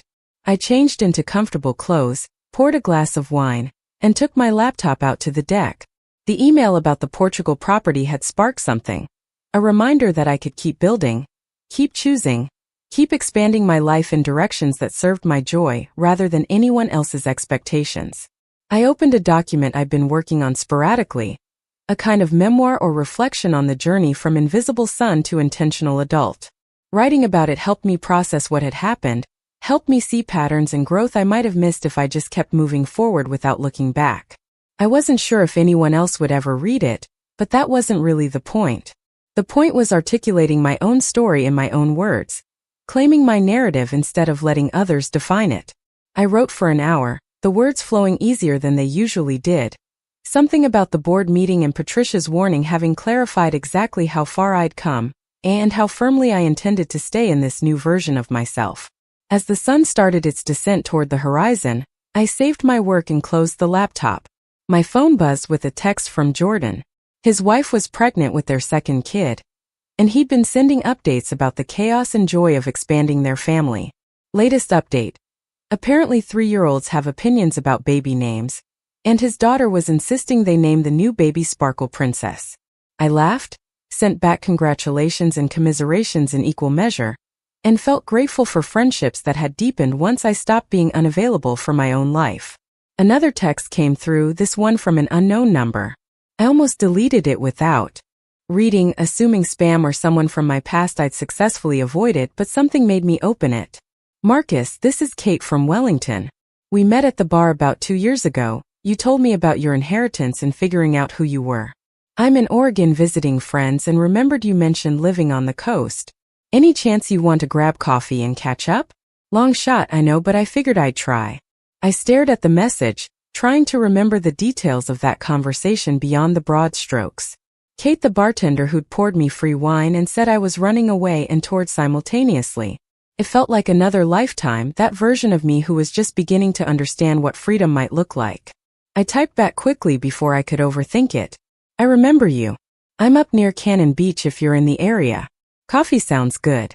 She responded almost immediately with dates she'd be around, and we made plans to meet at a cafe I liked in town. The next few days passed in the pleasant rhythm I'd established. Morning walks on the beach, consulting work that challenged me without consuming me, evenings reading or cooking or sometimes just sitting on the deck watching the light change. I met with my conservation group to discuss a new project protecting coastal bird habitats. I had dinner with my neighbor Tom, a retired teacher who'd moved here after his wife died, and who understood the value of comfortable silence between people who enjoyed each other's company without needing to fill every moment with words. When the day came to meet Kate, I arrived at the cafe early and ordered my usual before realizing I was nervous in a way I hadn't been nervous in a long time. Not anxious exactly, but aware that this felt like something, a potential shift or opening I hadn't expected. She arrived exactly on time, looking different from how I remembered but also exactly the same, that quality some people have of being immediately recognizable even when details have changed. Marcus, she said, smiling as she joined me at the table. You look good. Different. More relaxed maybe? I laughed. That's probably the highest compliment I could get at this point. 2 years ago I was wound so tight I'm surprised I didn't snap. She ordered coffee and we fell into conversation easily, the kind where you pick up threads from before without needing to rebuild from scratch. She'd left the bar job, gone back to school for environmental science, was working on a research project about marine ecosystems that brought her to the Oregon coast. So did you figure it out? She asked after we'd caught up on the basics. Who you are when you're not trying to be what your family needed. I thought about that, about all the miles traveled and decisions made and relationships released. Think so. Or at least I figured out who I'm not, and that's given me enough space to let the rest emerge naturally. I'm still writing the story, but at least now I'm the one holding the pen. She nodded like that made perfect sense. That's what most people never do. They let other people write their stories and then wonder why nothing feels authentic. We talked for 2 hours, coffee turning into lunch, the conversation ranging from her research to my travels to the strange gift of sudden wealth, and the stranger challenge of using it wisely. She told me about her own family dynamics, complicated in different ways, but with the same underlying theme of having to break away to find herself. When we finally left the cafe, she hesitated on the sidewalk. I'm here for another week doing field research. If you want company for dinner or a hike or whatever, let me know. No pressure. I found myself smiling in a way that felt unfamiliar but good. I'd like that. We exchanged actual phone numbers instead of relying on the dating app adjacent quality of a random text. And I drove home feeling something I hadn't felt in a long time. Not attraction exactly, though that was there, but possibility. The sense that my life was still opening rather than settling into final form. Over the next week, Kate and I fell into an easy pattern. She'd finish her research work by early afternoon, and we'd meet for hikes along the coastal trails or drives to small towns with good restaurants. We talked about everything and nothing, the kind of conversations where you learn someone's mind rather than just their history. She was smart and funny and comfortable with silence, didn't need me to perform or entertain, seemed genuinely interested in who I was rather than what I'd inherited or where I'd come from. One evening we cooked dinner at my place, working together in the kitchen with the easy coordination of people who both knew their way around food. She made a salad with ingredients from the farmer's market. I grilled fish I'd bought from the dock that morning, and we ate on the deck as the sunset painted everything gold. This is a good life, she said, gesturing at the view, the meal, the comfortable space we'd created. You built something real here. I did, I said, feeling the truth of it settle. It took me 42 years and a complicated inheritance and burning down most of my family relationships, but I finally built something that's actually mine. She raised her wine glass. To building lives that fit instead of lives that look good from the outside. We drank to that, and later when she left to drive back to where she was staying, she kissed me briefly at the door. Just enough to be clear about interest, not enough to rush anything. I appreciate you, she said. The whole thing, who you've become, the courage it took to get here. After she left, I sat on the deck for a long time, feeling the night air cool around me, listening to the ocean's constant conversation with the shore. I thought about the Marcus who'd opened that email about tough cuts and funeral arrangements, the one who'd felt expendable and invisible and tired of performing gratitude for scraps. That version of me felt like a different person now, someone I'd shed like skin that no longer fit. I didn't regret him. He'd survived and shown up and done his best with limited tools. But I was grateful I wasn't him anymore. Kate left Oregon at the end of her research trip, but we stayed in touch, texts and calls that gradually increased in frequency and depth. She had her own life and work in New Zealand, I had mine here, and neither of us was in a rush to compress that into something conventional. But there was something there, growing slowly in the space between us, the possibility of building connection without losing autonomy.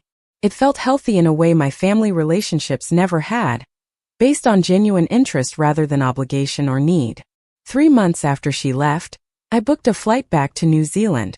Not running away this time, but running towards something I wanted to explore.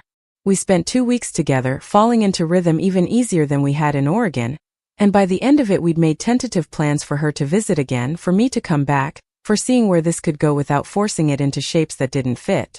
On my last night there, lying in her small apartment in Wellington with the harbor lights visible through the window, she asked if I was happy.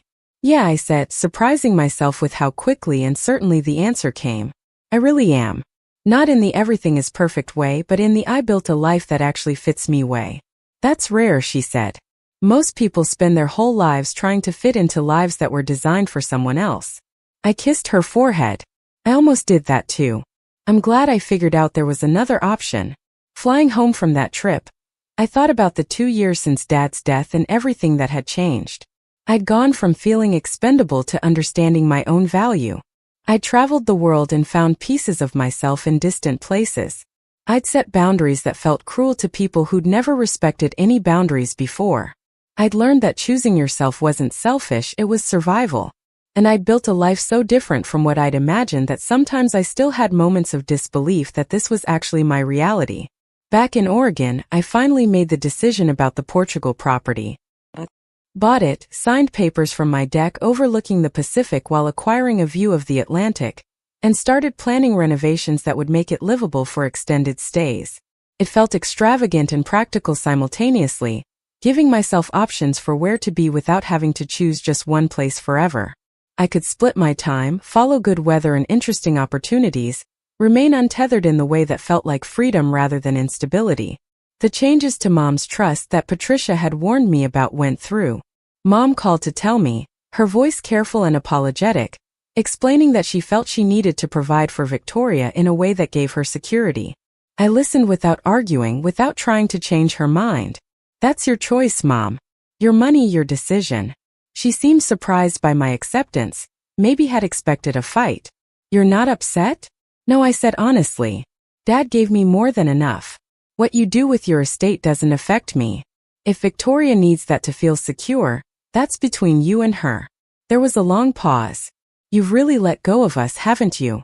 It wasn't quite a question. I've let go of needing you to be different than you are, I corrected. That's not the same as letting go of you. You're my mother. Victoria's my sister. But I'm not going to keep hurting myself trying to earn love from people who only know how to give it conditionally. She cried a little on the phone, and we ended the call awkwardly but not badly. I knew I might never have the mother-son relationship I'd wanted as a kid, but I had something more honest now, something built on reality rather than hope. That had to be enough because it was all that was available. I thought about reaching out to Victoria, some part of me still holding space for the possibility of reconciliation, but I knew it was pointless. She'd made me the villain in her story, and nothing I did would change that narrative because she needed it to maintain her self-image. Instead, I focused on the relationships that actually worked, that felt reciprocal and genuine. Jordan and his family, who invited me to be the godfather of their new daughter, and who seemed genuinely happy to have me in their lives. My coastal neighbors and conservation group friends who knew me as just Marcus and liked me for who I was now. Kate, who flew back to Oregon for 3 weeks and stayed at my place while conducting more research, our relationship deepening into something that felt sustainable and real. On the 2nd anniversary of Dad's death, I drove to the cemetery again. It was becoming a ritual, this annual visit where I'd update him on my life and thank him for the gift that kept giving long after the money had been distributed. I told him about Portugal and Kate and the life I was building across continents. I told him the company was doing well, that I was honoring his legacy without being trapped by it. I told him I'd forgiven him, truly forgiven him, because holding on to that resentment only hurt me. As I walked back to my car, I passed a family visiting a nearby grave. 3 generations gathered around a headstone with flowers and photographs, and the kind of casual affection that suggested they actually liked spending time together. I felt a small pang of grief for what I'd never had, but it was distant now, more observation than wound. Not everyone got that kind of family. Some of us had to build our families from friends and partners and chosen connections. That wasn't worse, just different. Driving home along the coastal highway with the ocean stretching infinite to my left, I thought about the Marcus who'd existed before that funeral exclusion email. He'd been so focused on being good enough, on earning his place, on proving his worth through endless service and reliability. He'd thought if he just tried hard enough, eventually someone would notice and value him appropriately. That version of me had been exhausting to inhabit, constantly performing and never resting, always one crisis away from being needed and never quite important enough to be celebrated. This Marcus, the one. Driving home to a house he'd chosen in a life he'd designed with money left by a father who'd finally seen him clearly, was different. Not better necessarily, but freer. More honest. More willing to disappoint people who'd never appreciated him anyway.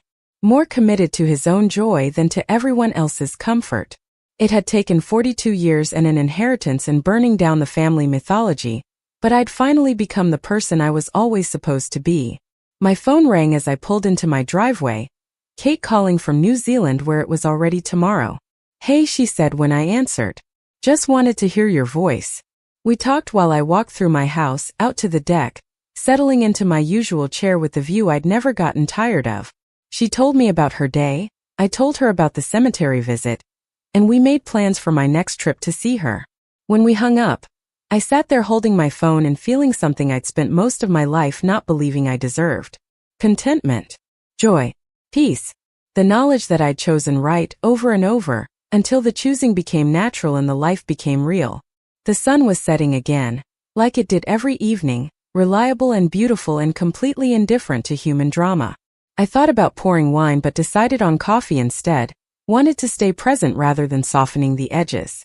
Tomorrow I'd work on the consulting project that was challenging me in good ways. Next week I'd fly to Seattle for Jordan's daughter's christening. Next month I'd return to New Zealand. Next year I'd spend time in Portugal, learning new rhythms in new places. But right now I was here on my deck in my life, completely and finally myself. No performance, no obligation, no compromise. Just Marcus Sullivan at 44, finally understanding that the best inheritance his father could have left him wasn't the money or the property or the business shares. It was permission. Permission to choose himself, to be selfish, to walk away from people who couldn't love him the way he deserved. And he'd taken that permission and built something his father never managed to build. A life based on authenticity rather than appearance, on joy rather than achievement, on being enough exactly as he was. Up next, you've got 2 more standout stories right on your screen. If this one hit the mark, you won't want to pass these up. Just click and check them out.